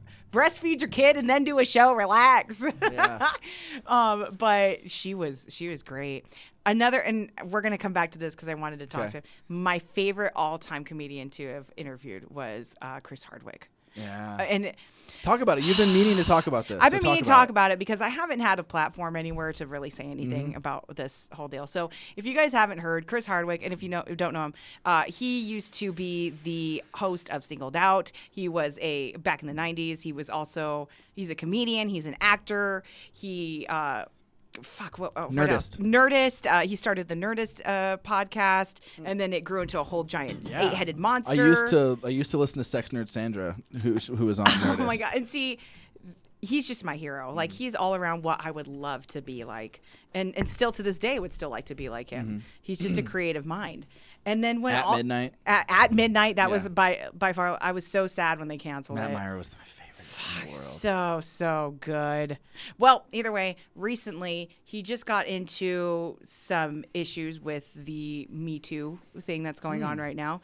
His ex-girlfriend, Chloe Dykstra, even though she didn't mention it in this memoir or whatever she wrote on some blog, she had said that she was sexually assaulted by him and that he was mentally abusive, and not physically though, and like blacklisted her and all this stuff. And like when I first read about it, I was like, I didn't believe it. I didn't want to believe it because this dude, I feel like, could do no harm. And I think just meeting him, like you would know someone's an asshole when you first meet them.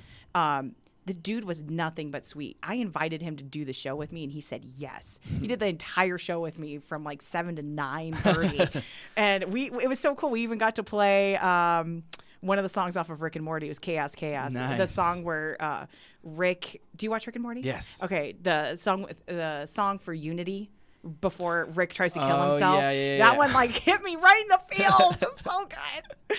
But when this whole thing this came is out, not a dance. raise the posterior. Did you see that they're actually coming out with a 2 LP soundtrack? No. Oh God, I'm getting it. It looks so good. Either way, Chris Hardwick, my all-time hero. I really don't think that. I think she may have over-exaggerated some stuff, even though she didn't say his name. She really like put it out there who it was. He's a successful podcast guy and all these things, and people have actually come to his aid. Like his mother-in-law obviously can come to his aid. His wife is coming to his aid. But like past ex-girlfriends are like, hey, we're sorry you had that experience, but that was nothing like we've had. Yeah. And we're in a day and age now where, you know, if you get accused of something, like that's it. Like they're getting torn off of things or whatever. Call-out culture is very, very, very scary. It is. It is. I've talked about it before. I talked about it with a guest, Wiley Tilson, before, and we said it's kind of like before we were talking about like how it's like an antibiotic almost. It's one of those things where it's going to kill all the bad bacteria, but it's going to take away a lot of the good stuff too. Yeah, you're absolutely right. And eventually, I believe that it's going to right itself and things will start to kind of level out. But right now we're just in the beginning of that eruption, and it's going to take away a lot of good stuff and bad stuff, and hopefully eventually it'll work itself out. But like we're just kind of in this weird culture clash right now with social justice warrior culture and with everything else, and everything is coming together. It's interesting. Yeah, I mean, we're in the not to get all crazy weird, but we're in the age of Aquarius, which is the water bearer age, and it is about the feminine coming to rise in power because water bearing is feminine. Got it. So I think a lot of the things that we're seeing now is definitely meant to happen. More women are. I agree with that. Yeah, I think more people are getting their voices heard for these things that happen behind the scenes, especially in the entertainment world, man. I mean, and you know, it happens in the entertainment world. It happens in radio too. It happens all over the place. The thing that's most interesting to me is, it happens all over the place, but what about these people that are doing everyday jobs and everyday things? Where are they? Where are their justice? You know, like they could be a secretary for somebody at a law office, you know, and they're getting sexually harassed, but for some reason their voices aren't getting as heard. And it sucks, man. It sucks that you can't do much like yourself for these people. I mean, you can go and threaten and beat up the person, but that's not going to solve anything. Yeah. It's going to get you into more issues and shit. But I am glad that there are people standing up for what they feel is right. And it's making a difference, man. All these people doing protests for things. Protests, sometimes I wonder if it is a good thing or a bad thing. You're getting your voices heard, yes. But sometimes I don't even want to say if that's the way to go, but I know, I understand that. Yeah. It's a protest is often I've always kind of looked at protests oddly cynically, because it always just seemed like a bunch of people voicing their opinions and getting together and rah-rahing and like, but I don't know if it really does anything. Just making noise. Yeah. And I think the most important thing is to make noise.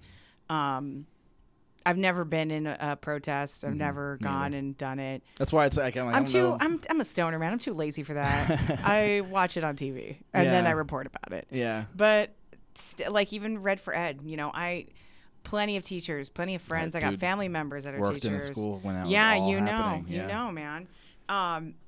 It's just nuts, and there's really not much. I mean, the thing that we can do is vote. I mean, that's really all that vote we have. in local elections. Local elections. That's the one that matters the most. It's the only one that matters. And it's the one that's neglected the most as well. Yeah, absolutely right. And I think that maybe there's not enough information out there for people for that. It's not put out there on purpose. Or it's put out there in just in a way that turns young people off. Like you get phone calls from from someone at an office, like, hey, like we're trying to gauge opinions on this, that, and the other. Because and it comes off as ads, dude. Nobody wants to be like, get a phone call and be like, please don't hang up. Listen to this ad. They need to get some like really cool young nice. Thanks. They need to get some really young like Twitter savvy social media meme lords to start running like their fucking publicity campaigns. Where are you at, hackers?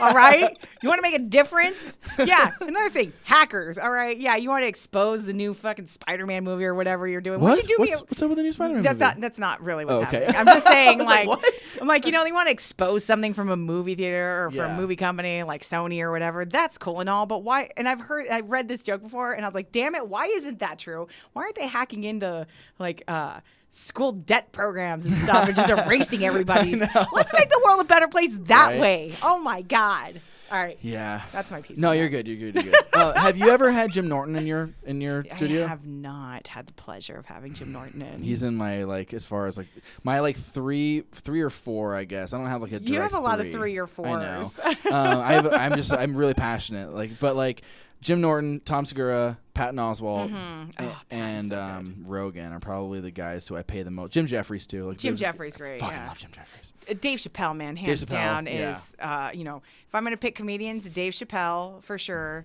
I fucking love Bert Kreischer. Oh my God, Burnt Crystal. He's fucking the best. God, I'm listening to I'm listening to him on Joey Diaz's podcast. Oh, it's fucking awesome. I love Bert Kreischer so much. Oh my God. Oh, dude, let me tell you this. So we were supposed to have Joey Diaz in studio one morning. Was this recently? Because he was just here. Yeah, he was just here. And then the time they were supposed to normally come in, he wasn't in, and they're like, hey, I got a call from Tempe Improv, and they're like, hey, we can't get a hold of Joey. We don't know where he's at. No one can. He's not answering his door in the room. They're having a mini freak out. They're thinking he's dead in his room or something. No, dog. Just ate some fucking stuff. Just ate some. I went too deep, dog. Yeah, he did. He fucking did, man. He's like, I ate way too many edibles last night. Is that really what happened? And he didn't show up to any of his radio stuff at all. Not even his TV stuff. I was like, that dude's the man. He does that. He takes 150 milligram, just one after another, and does them on the show. I know. And he bullies his co-host to do it with him. And okay, so there's this awesome episode. He had Danny Brown on. He's my favorite rapper. He's my favorite current rapper. They had Danny Brown on the show. He's been on there a couple times. They're friends now. And Lee is the sidekick. And Lee's this kind of goofy, kind of not pushover, but he's definitely not an alpha guy like Joey. He's definitely more on this, but he's really funny. And so they get high together throughout the whole show, and the show he dead ass stops the show towards the end because Lee is refusing to eat another star. Oh. So he's always don't be a fucking bitch, dog. Come on, eat another fucking star. You got Danny Brown you got fucking Danny Brown here. You're letting us down. And Danny's like, yeah, come on. He's like, yeah, come on, eat the fucking. Come on, man. And Lee's like, oh no, man. I'm really fucked up. He's like, what? You gonna fucking embarrass me right now? And for literally 10 minutes, I almost got annoyed. I was like, God, eat the fucking thing already. Yeah. Jesus, because they would literally dead ass 10 minutes did not continue with the conversation because he was just I would have just cut all of that out. I'm like, look, I know it's a real podcast, but you're gonna ruin it. So funny that he didn't show up because because he got too high. You know what? I'm like, man, I wish I had that problem. I didn't show up to my morning show because I had too many edibles the night before. I will say this though, I've never been able to do a show under the influence. Oh yeah. It's bad because when you're stoned, if you're interviewing me and I'm stoned, so much easier because I can just go off and rattle about things. But if I'm conducting and I'm hosting it, then it's harder for me because I feel like I start to get into my head too much and I'm like, oh my God, they're judging me. And then the anxiety kicks in and I just feel like it's easier to not do it. I did, however, do it one time with Preacher Lawson. What's that? Who's that? He's a comedian. Okay. There's a few comedians that I've gotten the privilege to get stoned with. Nice. And that's been a lot of fun. But I got stoned with Hot Rock Super Joint once. I don't know if that counts. Oh my God, I would love to get high with Super Joint. He came over. We did an episode together. It was episode number 7 or something like that. It was really early on. A friend of mine, her name is Taryn. She knows who he is outside of his persona. Yeah. And I don't want to spill the beans on what kind of person he is, but it's quite opposite. Yeah, that's what I've heard. That's what he told me too. Yeah, quite opposite. But he's a cool dude, man. I love his rants. I love how he flips everything back to weed. He's just so funny. He has a great character. He showed up. It was 8 p.m. Sorry, we'll get back to the you're fine. Lawson. So it's 8 p.m. Dark outside. He shows up, full everything, heels, Like whole sparkly outfit, all the scarves and the rings and the fake tattoo yes. sleeves. Sunglasses on. By the way, while he's talking about it, I'm looking at this gorgeous the prayer candle. The prayer candle. San Hot Rock de Super Joint. So, patron saint of weed. yeah, I got that from him. So he shows up, and he's got sunglasses on. And motherfucker is so dedicated. So he's got dark sunglasses on. You can't see his eyes. Right. Takes his sunglasses off at one point, and he has full makeup on under his sunglasses. Yeah. You can't even see it. He wears it anyway. Especially in here. Why would you? There's hardly any light coming. Why would you wear sunglasses indoors? Another side note to this side note. Every time I see a local band play live and they're wearing sunglasses inside, I immediately am like, ugh. My boyfriend does that, but it's a nervous thing for him. Oh yeah. He's afraid. Is he in a band? He is in a band. Can we out him? Yeah. So his name's Andy. I like to call him Man Candy Andy. Okay. He is in this punk rock band called Asswipe Junkies. Oh. And great name. They're going places.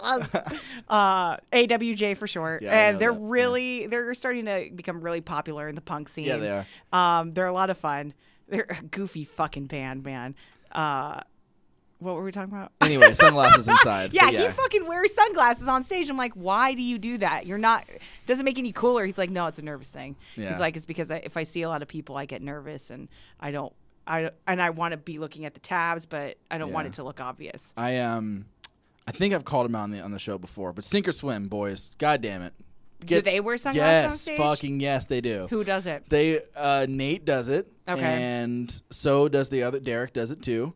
Neil is way too cool for that shit, so he doesn't. Neither does Lou. But they're old friends of ours, so I have no problem saying you're not fucking rock stars, boys. Yeah, Get that you shit bitches. off. No, like, people can smell that from a mile away now in the scene, especially like that. I don't know. It must be working for them because I know they've been doing well and everything. But me personally, I see anybody trying to act like a rock star in the local scene, and I'm immediately turned off. So yeah, I've had some issues with some local bands like that thought they were too big for things or they deserved more, and I'm like.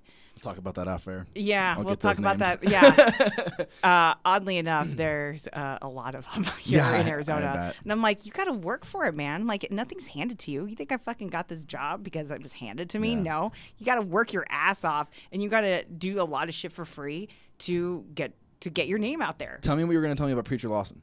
Oh, it really wasn't that important. We smoked on the air. Not on the air, but it was a recorded conversation. Yeah. I was... what was I doing? I was charging a pen of mine, and he got really excited. He's like, "Is that what I think it is?" And then we got into this whole conversation. So that brings me back to the original point. We're talking about smoking weed and on the air and talking and whatever. I did it for a short amount of time, and I did it when I was on the podcast a couple times. I did it with. Most notably, I did it with Jalapaz Nelson. Okay, I don't know who that is. He's the guy he's the producer and owner of oh my god, I cannot believe I'm forgetting the name of his fucking studio. Yeah, how stoned are you right now? Yeah, I know, right? Diners records there. Okay, okay. Audio Confusion. Okay. Most notably produced the first 4 AJJ records. Okay. So I had him in, and I was fucking stoned, and he tells this story right when he gets in about how he only lives in Arizona because he was like a rambler and he was traveling to California, but he was traveling with a ferret. And at the time in the 90s, there were laws where you couldn't bring ferrets to California, so he just stayed in Arizona. But so for a ferret, yeah. So is that ferret still alive? I don't know. So I'm engulfed in this story, and I'm just like so high, and I'm like visualizing everything, and it feels like it's been like 30 minutes. He's telling the story. It's been 8 fucking minutes, and I was like, "Fuck." Dragging out. So, maybe he just told the story so odd that it felt like it was a lot longer. It's drinking on air, absolutely. A lot of my best episodes is when we're all fucking sloshed. Real disappointed you didn't offer me a drink. I'm sorry, I don't have just any kidding. right now. That's how it is. Like when I had Robbie Pfeiffer and Robbie Pfeiffer from Playboy Man Baby, and Justin from Celebration Guns. Oh, nice. They did an episode together, and we got fucking lit. It was so much fun, and I still to this day I get starstruck real quick. Like, really? Almost every single guest I have on this show. Why? I don't know. I'm still such a like boyish kind of excitable. Like I put everybody on a pedestal. But we're nobody. I still do. I get starstruck super easily. So Robbie's here. And he's a hard man to get a hold of. Like he's busy. He's busy. Yeah. So he's sitting here, and like I got him here, and Justin's an old friend, but as far as like the podcast goes, he's been on a few times. But like, still, it was like crazy. Like we're just like drinking together, having a good time, and Robbie's telling stories about Modified and stuff, and it's just like it was crazy. And Psycho Steve was another one. Yeah, like, I just saw that you did that one. That was another. He has a lot of good stories too. I always see Steve all the everywhere. time, man. I see him everywhere. He's the other person who I brought you up to, and they're like, oh yeah, you're gonna have a great time. Yeah, I have a lot of fun with him. He's good. He's good people. Okay, so my favorite Steve story. I didn't tell this when he was on the show, but I should have. He was too busy. Okay, so we did a show before, and I accidentally deleted it. Oh, what the fuck? Yeah. Are you serious? I was cleaning out files from my computer, and I accidentally no. deleted it. So he gracious enough to come back over, and the so whole time sweet. he would just keep sniping like shit about me losing the episode. So the first time, as soon as I hit record, he's like, "This one's not going to be anywhere as near as good as the last one." And then the second, and then he sniped a couple funny things. And then as soon as I hit end, he's like, "You're going to lose that one too." So he's great. But my favorite Steve story I didn't tell on the podcast was my girlfriend and I, when it comes to like music and bands. Mm-hmm. There is one particular, or two, I guess, mainly one particular, that we've got like tattoos of that we're obsessed with. And that's Frank Turner. Oh, really? Hard. He is such a big fan of his fans. Oh, that dude caters. We've hung outside of Livewire by the dumpsters and talked to him for 20 minutes. Right. He's just telling us stories and having a good time.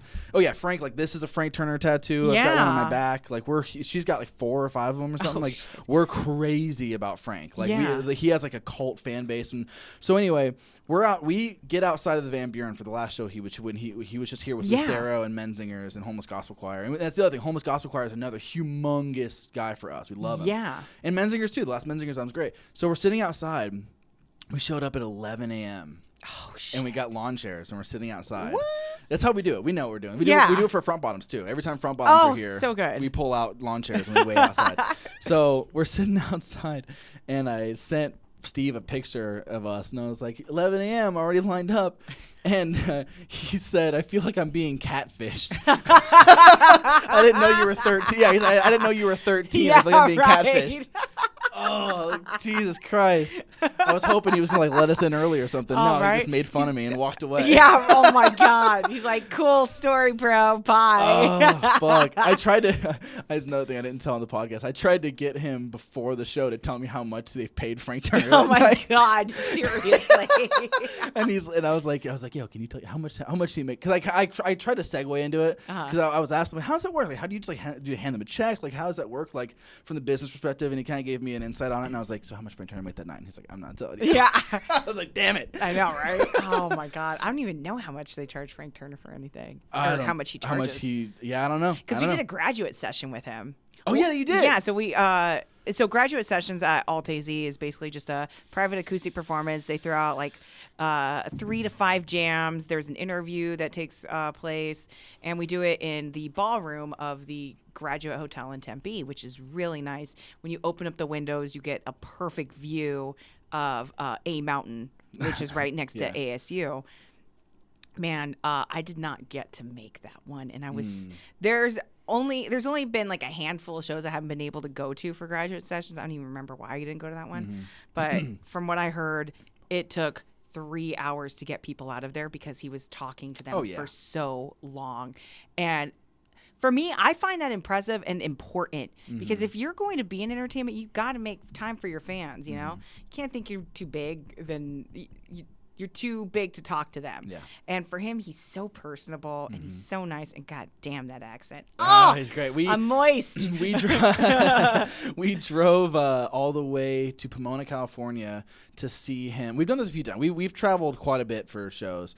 We drove to Pomona, California to see him. He has a movie. He has like a documentary. Yeah. And we went and saw that like at a screening at the Glass House in Pomona. It was super cool. And then he did a Q&A afterwards and stuff like that. I love that. It was cool, man. We just traveled to Albuquerque to see Front Bottoms. Okay, I got really pissed off at Steve for this. I did get pissed off about him on the air about this. So we drive to Albuquerque because on their tour they weren't coming to Phoenix. So we were like, what the fuck? Like, that's crazy. So we drove to Albuquerque and we went to this venue that sucked and everyone was on top of each other. And it was just like, because and Steve kind of explained that in Albuquerque, it's either going to be too big or too small. There isn't a room like Van Buren that's perfect for a band like the Front Bottoms. Right. So we were all just on top of each other. And then we get back from seeing him in Albuquerque and Psycho Steve announces that he's bringing them to the Van Buren like a month later. Yeah. I was like, dude, a text message. Come on. You know I'm a fan. Tell me. Let me know so I don't drive all the way to fucking Albuquerque. That's always so irritating too. It's like you see, I always want to wait for bands like that. Like if I see Deftones or like Paramore, those are like my top two favorite. Really bands. interesting. Yeah, it's not like polar opposite, but because they actually I think did something together before. Have you met Haley? I have met Haley only through a meet and greet, but I've not interviewed her. I would love to because she's my spirit animal. She's my little unicorn. But what were we talking about? Oh, yeah. I've never traveled for a show. I've never, ever traveled for a show. I've always wanted to, but my schedule just doesn't permit it. I guess it's hard to take off work when you work at the radio station. It is kind of hard to take off work. You got to be there. Like, don't call in sick, man. You got to be there because everyone's counting on you to be there in the morning to get their morning going. But there are days like everything else. You go to work and you're like, man, I just don't want to go in today. I'm so tired or whatever. It happens. Yeah. But I've never been able to like go and travel for a show that I wanted to see. Except one thing that I did go to was Punk Rock Bowling in Vegas. 2 things. Oh, you went to that one? I went to that twice. Lots of fun. Did you went to this most recent one? Nope. Did not like. I loved all the bands that were going to be there, but I was trying to focus more on Phoenix Comic Fest, which ended up I hated. I hated doing it. Because it was the worst one I think I've ever been to. That was the Comic-Con thing, right? Yeah, it was Comic-Con. They changed the name. They did all these things. I have not heard a single, even remotely positive thing about that. And I had friends who went. I had friends on Facebook who went. Every single person was talking about how terrible it was. I mean, here's the thing about Comic-Con. It's, at least here in Phoenix, is like they're trying so hard to be like San Diego. And they've been doing a really good job trying to, especially with increasing security from what happened last year. You know, they're trying to make up all these costs and stuff, but man, it is just an overpriced swap meet of pop culture. And for the most part, it's just Funkos at this point. Hardly any comic books vendors are there now. If they are, they're still not even getting enough love. Like, there's hardly people flipping through books.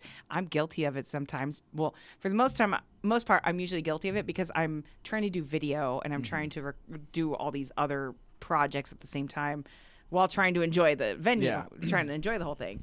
But man, this last year, I think they kind of ruined themselves. They changed the name in the middle of the show. They charged on Saturday $70 just to get in. And I didn't get an extra ticket to give to my boyfriend, so I had to pay for it.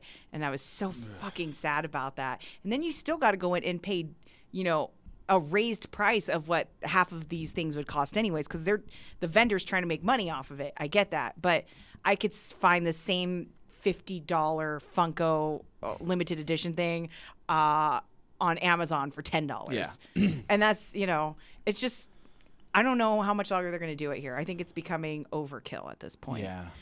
Which makes me sad because it used to be a lot of fun. Deal. Yeah, I remember. They're bringing in a lot of celebrities in too, which is great. And, you know, they're walking around and enjoying themselves. But even then, you're still paying like a good $100 just to meet them. Yeah. So, I don't know. It is unfortunate. Do you go to Comic-Cons a lot or no? Never been. Never? No. How about Mad Monster Con or Mad Monster that was just here this weekend? I would do, but I never see it. Like, it's never like, I never see it advertised. I never know when it is. Yeah. It's hard for me, man. I'm not a huge fan of going to a place with like a bunch of people walking around on top of each other and stuff. Like, it's just not, like, I don't really like being around huge crowds of people. It's like a cattle herd, man. You're just walking through. I've never been to First Friday for the same reason. Don't that like it. Actually gets a little overkill. Yeah, I'm not interested. I would so much rather like for instance, Record Store Day. Like, no interest. I support these record stores. Yeah. Year long anyway. This is the day where I always stay home because I don't want to be around like a shit ton of people. You know, it's like Black Friday. You know, no one wants to be in line. I recently went to E3. I'm a huge video gamer. I didn't know if you knew this or not. We have ready? some. Okay. I can't see what it is. Oh, nice. So I have a tattoo of an Xbox controller, 360, and it says "Control Freak." You realize that this episode's never going to end. I know, you just right? keep bringing up shit that I'm going to. It's not like I'm looking for an end, but if you get tired at some point or you want to stop, let me know. I just feel bad for everybody that's like, wow, this is 2 hours in. No. I've had long episodes. The longest episode I think I ever did was the one with Robbie and Justin was long, but I did one with Anthony Fama from Redemptions and Dr. Bones. Okay. And that was like 3 fucking hours. Oh shit! It's like that's real Rogan shit. That's some hardcore Rogan shit. That's like I've got just because he's an interesting guy. Yeah, man. But anyway, seriously. so video games. So I have some opinions. I have some things I want to talk about. Yeah, there's a lot of things to talk about with video games, especially right now. Ah, very nice. Crash Bandicoot tattoo. So I went to E3 this past year, and 2 years ago I went for the first time. It was crazy awesome, but this was only when it was media. This is the first time this past year I showed up, and they opened it up to the crowd. Or to the general public for some people. Man, I think that was just a bad move. Yeah. I feel like you should keep it exclusive to media and media only for these video games, because you're trying to get the word out about the games. You want people to be writing about it and talking about them and stuff. And we've got to try a lot of cool fucking video games, like the new Spider-Man that's coming out. Oh my God, it's good. I love this. The PlayStation Spider-Mans were awesome, though. Yeah, but Stan Lee to the narration. Hey, Spider friends. Awesome. Oh my God, it's so good.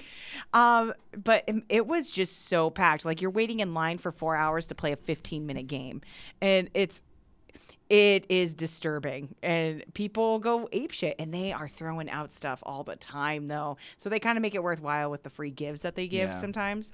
But even then, just having the general public in there makes it more difficult for you to do your job if you're there for work. NAMM did that too. Like, NAMM a lot did of that people are too. doing Yeah, that now. I get it. The thing now is to go to conventions. Yeah, it's the big thing now. I'm getting bored with it, though. So when it comes to video games, yes. This is a whole thing we're about to start opening here. Okay. So can of worms. I am a seasonal video gamer, I guess. Okay. I don't play video games a lot anymore. I used to play them a lot as a kid. I have never met a person on the planet who can get more points at Tony Hawk than me. I For love real. Tony Hawk. It's to the point where my friends refuse to play with me because they're like, "This is not fun for anybody but you." Yeah, right. You're just one-upping everybody at that point. Yeah, They hide hate your you. wife, hide your kid. I'll fuck you up on some Tony Hawk. I don't care which one it is. So Tony Hawk is my shit. Crash Bandicoot obviously is a huge deal for me. I got the remasters and they're phenomenal. Yeah. I'm a PlayStation person. I don't have Xbox anymore. I used to have an Xbox 360, but like right now though, I am currently on a kick where I'm playing video games on the daily, and that's because I'm playing Far Cry 5. Oh yeah, And that can get addicting. I haven't played it yet, but I heard good things. I've beat the campaign once, and then like the first week I had it, I beat the whole campaign, and now I did the same thing I did on Far Cry 4. I'm just like going around and doing everything at my own pace. Oh. I'm not doing any story missions. Uh-huh. I'm building up my stats and everything like that. I'm just building up like crazy every once in a while, because there's cool things in Far Cry 5 where you can just stumble on like a mission where you would be later. Right. And like you don't have to go to anybody for it. You don't have to unlock the ability to do it. You just like walk in and you're like, because I played it just before. little side quests. Yeah. But not even a side quest. Like there's like, for instance, there's a story mission. Like this is a really good example. Like there's a story mission where you have to go in, you have to steal this plane from a outpost that's got a bunch of bad guys in it. Yeah. I just stumbled upon the outpost walking around, and that plane's in it. Oh. So I killed all the bad guys, took the plane, and won the fucking mission that I didn't even click on yet. Okay. So I've been doing that. I'm just walking around doing shit. So I was doing that a lot with Zelda Breath of the Wild when that came really? out. I fucking love all the Zelda franchise. I mean, it is so. I am disappointed in myself. I don't have a Zelda tattoo yet. Like that's one thing that I really need in my life. I feel bad. I didn't play it as a kid at all. I just really connected with Ocarina of Time when I was a kid. I mean, I played the NES, original The Legend of Zelda, but for some reason I connected so much more with Ocarina of Time, and then a little bit with Majora's Mask, and then so on and so forth. But this last Zelda game was fucking incredible, and there's so much to do. I just got, and my thing is I like to get strategy guides because of the artwork inside of it. But yeah, it also helps me find all the shrines and everything that I need to, so I can 100% it finally. Yeah. But the game that I'm playing right now is I went back and played. I just got a PlayStation 4. I love it. I have converted to the dark side for a bit. But I PlayStation's great. I love PlayStation. Yeah. I had a PlayStation when I was playing a lot of Tony Hawk when I was a kid. That's all I had. Because I'm a little younger than you. So when I was at the age where I'm able to physically play video games was when PS1 came out. So I was born in 93. Yeah. So PS1 came out like 95 or something like that. So like I got it pretty quick straight away, and I started playing Crash and Spyro and all that kind of stuff. Yeah. Road Rash. And what's weird is I never got into Spyro or Crash or anything like that growing up. I was always playing, not shooter games, but a lot of Nintendo games growing up. But but now like Xbox, when Halo 3 came out, that was my shit. Halo 3, then Modern Warfare came out in like early 2000s or whatever, and then I got hard into Dead Space. I did not get into Dead Space, man. I should have. Engulfed my life. It was weird at the time when I was really getting into gaming. It was after an ex-boyfriend of mine. I broke up with him. For a million different reasons, but there was one thing I always thought was strange is he did not really want me to play video games, but to watch him play video games. When I met him, I was into video games. It's very strange. But now, and then I was like, fuck you, I'm going to buy my own PlayStation. Or I ended up getting an Xbox. He just likes you watching him doing stuff? Yeah. Come on, watch. He pulls a Louis C.K. Oh my God. Yeah, totally.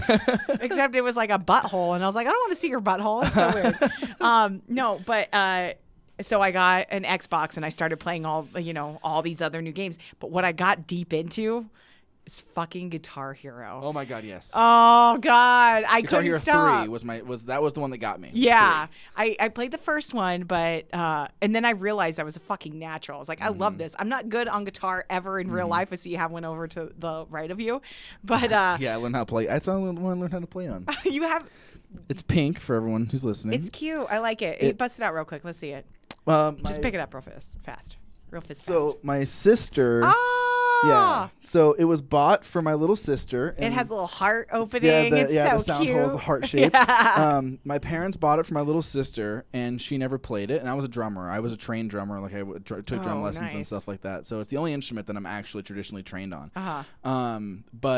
So my parents bought it for my sister, and she never really played it. And I tinkered around on it until I learned how to play, and that's it. Oh, nice. That's the whole story. That's how you have to do for the most part, is that when you start tinkering around all these instruments, and you'll eventually get it. I was trying to learn tabs on how to play songs on a guitar, but I have short little phalanges, little fingers, so it's hard for Hold me. On. It's hard. Are your hands bigger than or the same size? Hold on, let's see. See, look at that. God damn it! I can't even make that excuse anymore. I'm a bass player. Yeah, whatever. Whatever, go slap your bass then. But that's the thing. That's the thing, though. I have really tiny fingers, so like when I would first see videos and pictures of me playing bass in the band, I got super self-conscious because I was like, my hands look so small because I'm 6'1" and like my hands are teeny tiny for the size of my body. You got Trump hands. Yeah, I do. I have Trump hands, and seeing my hands on like the big bass made me feel so weird. It was like, Oh my God, that's hilarious. So yeah, me and my dad have little sausage fingers, but oh well, that's okay. But yeah, dude, Guitar Hero 3, like I got really good at that. That was the one that I first played, like Slow Ride and shit was on. Oh the my first God, song right? Yeah, fucking Toadies were on there. What else was on there? Toadies wasn't on the third one, were they? That was the second one. Oh, the second one. You're right. It was the second one. Because the second one had My Name is Mud, or was it My Name is Mud? Or it was a Primus song. They had a Primus song. John the Fisherman. John the Fisherman. Yeah. They had Rage Against the Machine, the karaoke version of it, because they didn't give him the rights to that. But man, I would get down. I would have, before the internet was a thing, really, you would play with your friends. You would have them all come over and you get together and you jump on and play locally. Or LAN parties, man. I miss LAN parties. My cousins and I would do a Halo tournament LAN party, like overnight at his house, or like wrestling games and stuff. Man, it's just not like that anymore. Even going back to waiting in line for things, like even midnight releases, dude. I miss that just because of the camaraderie of getting excited to go see these things. That's how it is with the shows. When I go see Frank Turner, like we wait out and we meet like 8 new people, and they all become our friends, and we see them at every show after that. They're our Frank friends. And we have tons of them. And that's what I would do when I would go to these midnight releases. I'd get a whole bunch of gamer tags, and I would add them. The last midnight release I went to was for Call of Duty, and it wasn't even a midnight release. It was like, oh, we're gonna drop it at 9 o'clock because it drops at midnight over in East Coast, and it was just it's not the way it used to be before. And now that you could download everything, what's the point? Yeah, it sucks. But I still think it'd be cool to do a party like that. So another game that I got really, really, really involved in, like I beat it like 12 times or something, was Resident Evil 4. Oh man, I was too afraid to do Resident Evil. I like horror games. Like my favorite horror game of all time. I feel like in my opinion the best horror game of all time is Resident Evil 4. But my favorite is a game called Until Dawn that came out like a couple years ago for the PS4. Okay, I remember that when that came out. It's like a choose your own adventure kind of thing. Like depending on what decisions you make, depends the outcome of the game. So on PlayStation 2, the horror game that I played on there that I couldn't get through because it was so fucking terrifying to me was I don't know if you ever played Fatal Frame. No, I didn't, but I know about it. Fatal Frame, Crimson Butterfly. You have no weapons. You're taking pictures. I hate that shit. And you're getting a whole bunch of jump scares and everything at you. Oh my God. I would play it in the dark. I would have my mom watch me play. And my mom loved watching me play video games for some reason. She just liked seeing me freak out. Mm-hmm. I guess that was my first real exposure to Twitch and streaming. Yeah. But man, it's fucking terrifying. And I watched my dad play Resident Evil. I was like, nope, out. I can't do this. And I didn't want to do it at all. Yeah, I like horror games, and this is why I like Dead Space. I like horror games where I can shoot them in the face. Yeah, because you can kill them. Yes, I don't like being powerless. Dead Space is the perfect, and so is Resident Evil 4. It's a perfect mixture of horror and shoot them in the fucking face. Like, it's right there. Now, there's other games like... Did you ever play Freddy's? Five Nights at Freddy's? See, I haven't, but, like, I know all about it. Like, right, me too. Thing. I have never played it. It's because we're not preteen. Like, is that what it is? Tween We're adults? It's a tween thing. Okay. Because I worked with junior high kids, and every fucking one of them was playing all Friday I mean, it's Freddy's. like Fortnite. Every single one Same of them with is Fortnite. playing. I can't get into Fortnite because I'm an adult. Yeah. I have taste. Yeah. The game that's a good example of the kind of game I can't play is Evil Within. Because you don't have the power to really do anything, and you're hiding under stuff and running away from stuff, and that's way too real for me. I can't handle it. I get too scared. I get too much. I can't remember what this game is called, but there's this game where you play like as a 5-year-old child. And I know what you're talking about. Yeah, and it's you're trying to hide from this boogeyman thing or someone that kills your parents. I haven't played it, but I read about it. Oh my God. I watched a few videos and I'm like, oh, this is terrifying. I want to play it, and then I just never did. I like Silent Hill as well. Silent Hill does a pretty good job of... I'm curious to do to play a horror game in VR. Ooh. I know, man. I've only played a few VR games. The one that I loved the most was this thing called Beat Saber. I played it at E3. It's like fucking playing with lightsabers and DDR. It is awesome, man. I was never What's DDR? Dance Dance Revolution. Oh, Dance Dance Revolution. I've never liked Dance Dance Revolution or even like Guitar Hero because it tells you like which way to you take your lightsabers. And there's music going. It's kind of EDM-ish, and you got to go with the beat, and you have to hit all these blocks out of the way for you to win. And it has that Guitar Hero, Dance Dance Revolution kind of feel, but it will be the closest thing you ever come to holding a real lightsaber, too. Because when you take your two PlayStation sticks and you tap them together, like it does the magnetic force field that you can't do. It is, wild. and you feel the vibration that makes you bounce off of it. It is insane. Wow. I highly suggest if I ever get fucking VR, you're coming over and you're playing this game, man. We'll do it. That sounds awesome. Oh my God. Yeah. Well, on that note, thank you so much for coming over, dude, and talking to me. Thank you, man. I feel honored that you would bring me on here. Honestly, I do. When I first heard that you wanted me to jump on here, I was like, really? Somebody wants to interview me? Like, wow, this is really cool. What do I got to do? But no, I'm super grateful that you let me into your life, and everyone listening, that you guys got to know a little bit more about me and all my weird shit that I do. But yeah, hopefully I get to do this again, and hopefully for sure. no one hates me. No, you don't. Totally.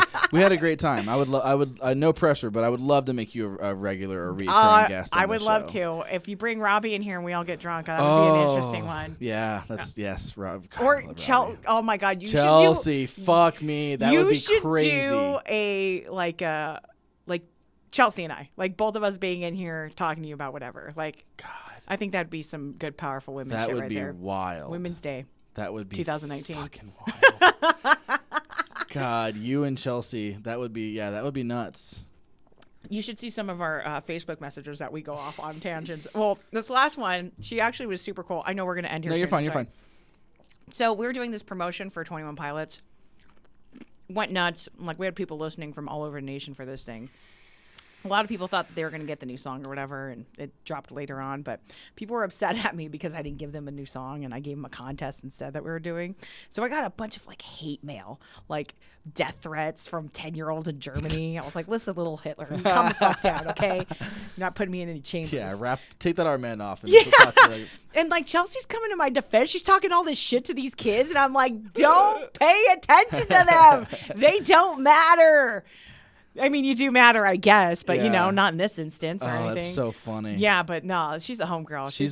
She's fucking, I just loved doing the live show with her because she's opinionated as fuck. Hell and yeah. She's so blunt about it. Like, she just says shit and it's just like, oh, fuck, that hurts. No, like, it hurts because it's good and it's true sometimes. Steve did the same thing. There was a few things that Steve said during the show where I was like, fuck, people are going to be super bummed out that you said that. So, okay, for instance. Truth bombs. Yeah, that's oh, sorry. Like, wait, are you asking me, for instance? Like, okay, so. What do you say that was like, there's certain things that he says about, like, if you're in a band, like, and being serious about being in a band, and how rock music is fucking, like, is starting to dissipate because they're just playing the same. They're not doing anything new. They're not bringing anything new to the table. The way that they put out music, an album every 2 years, is broken. Like, you can't do that in a small band. You need to really work it and stuff like that.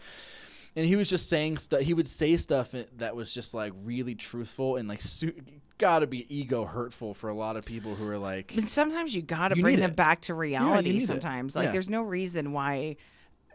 I get a lot of new music from a lot of local bands, but sometimes I'm like, maybe you should really focus on honing down your sound before you really start trying to experiment with all kinds of things. Like, yeah, you're just throwing spaghetti on the wall, but not everything has to go out to everyone. Yeah. Like, you still need to figure out what you're doing, and you need to put out a product that you believe in.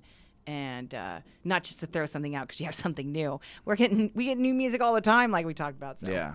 No, for sure, I get you. Damn, I got to go back and listen to that one then. The Psycho Steve one's really good. The Chelsea one that's one that's up as well. We recorded it. Yeah. And it's funny, man. Like, I just love, like, I'll ask her, like, so what are some of your, like, faux pas as far as, like, social media stuff? And she just like went off. And she was God, just like, I love it. It's like black and white filters. Like, she starts talking shit. Dude, the most irritating thing, fucking Snapchat filters on people Snapchat filtering everything about them. I'm like, look, I know your bitch ass doesn't have hearts all over you, all right? Just show a real picture and stop being a little bitch about it. Sorry, I'm not as opinionated. No, I feel you. No, you're good. You're good. Oh my God. Yeah. So, like, yeah. Anyway, yeah. I have something to add to that later. But, like, so yeah. Anyway, thank you guys so much for listening. And then stay tuned for some messages, and I got some shout outs to my Patreon supporters right after this. Thank you so much. Thank you for coming on the show, Mo. Hey, thanks for having me, man. All right, thank you. Listen up to the names, the sexy people who helped me out. Oh, wasn't that fun? God, she's so wonderful. Thank you so much to all of my Patreon supporter. You know what? Here, while I'm pulling this up, I have a little thing to say. I'm fucking so sick of my intro music. I'm sick of my outro music that comes on after this.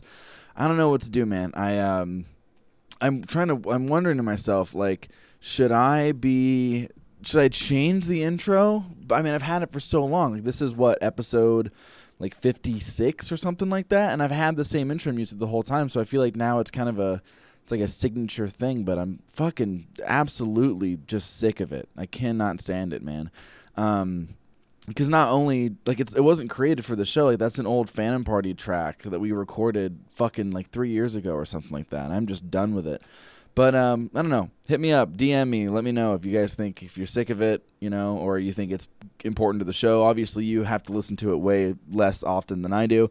But still, whatever. I don't know. I was just thinking about that a little while ago. So, Patreon supporters, Arston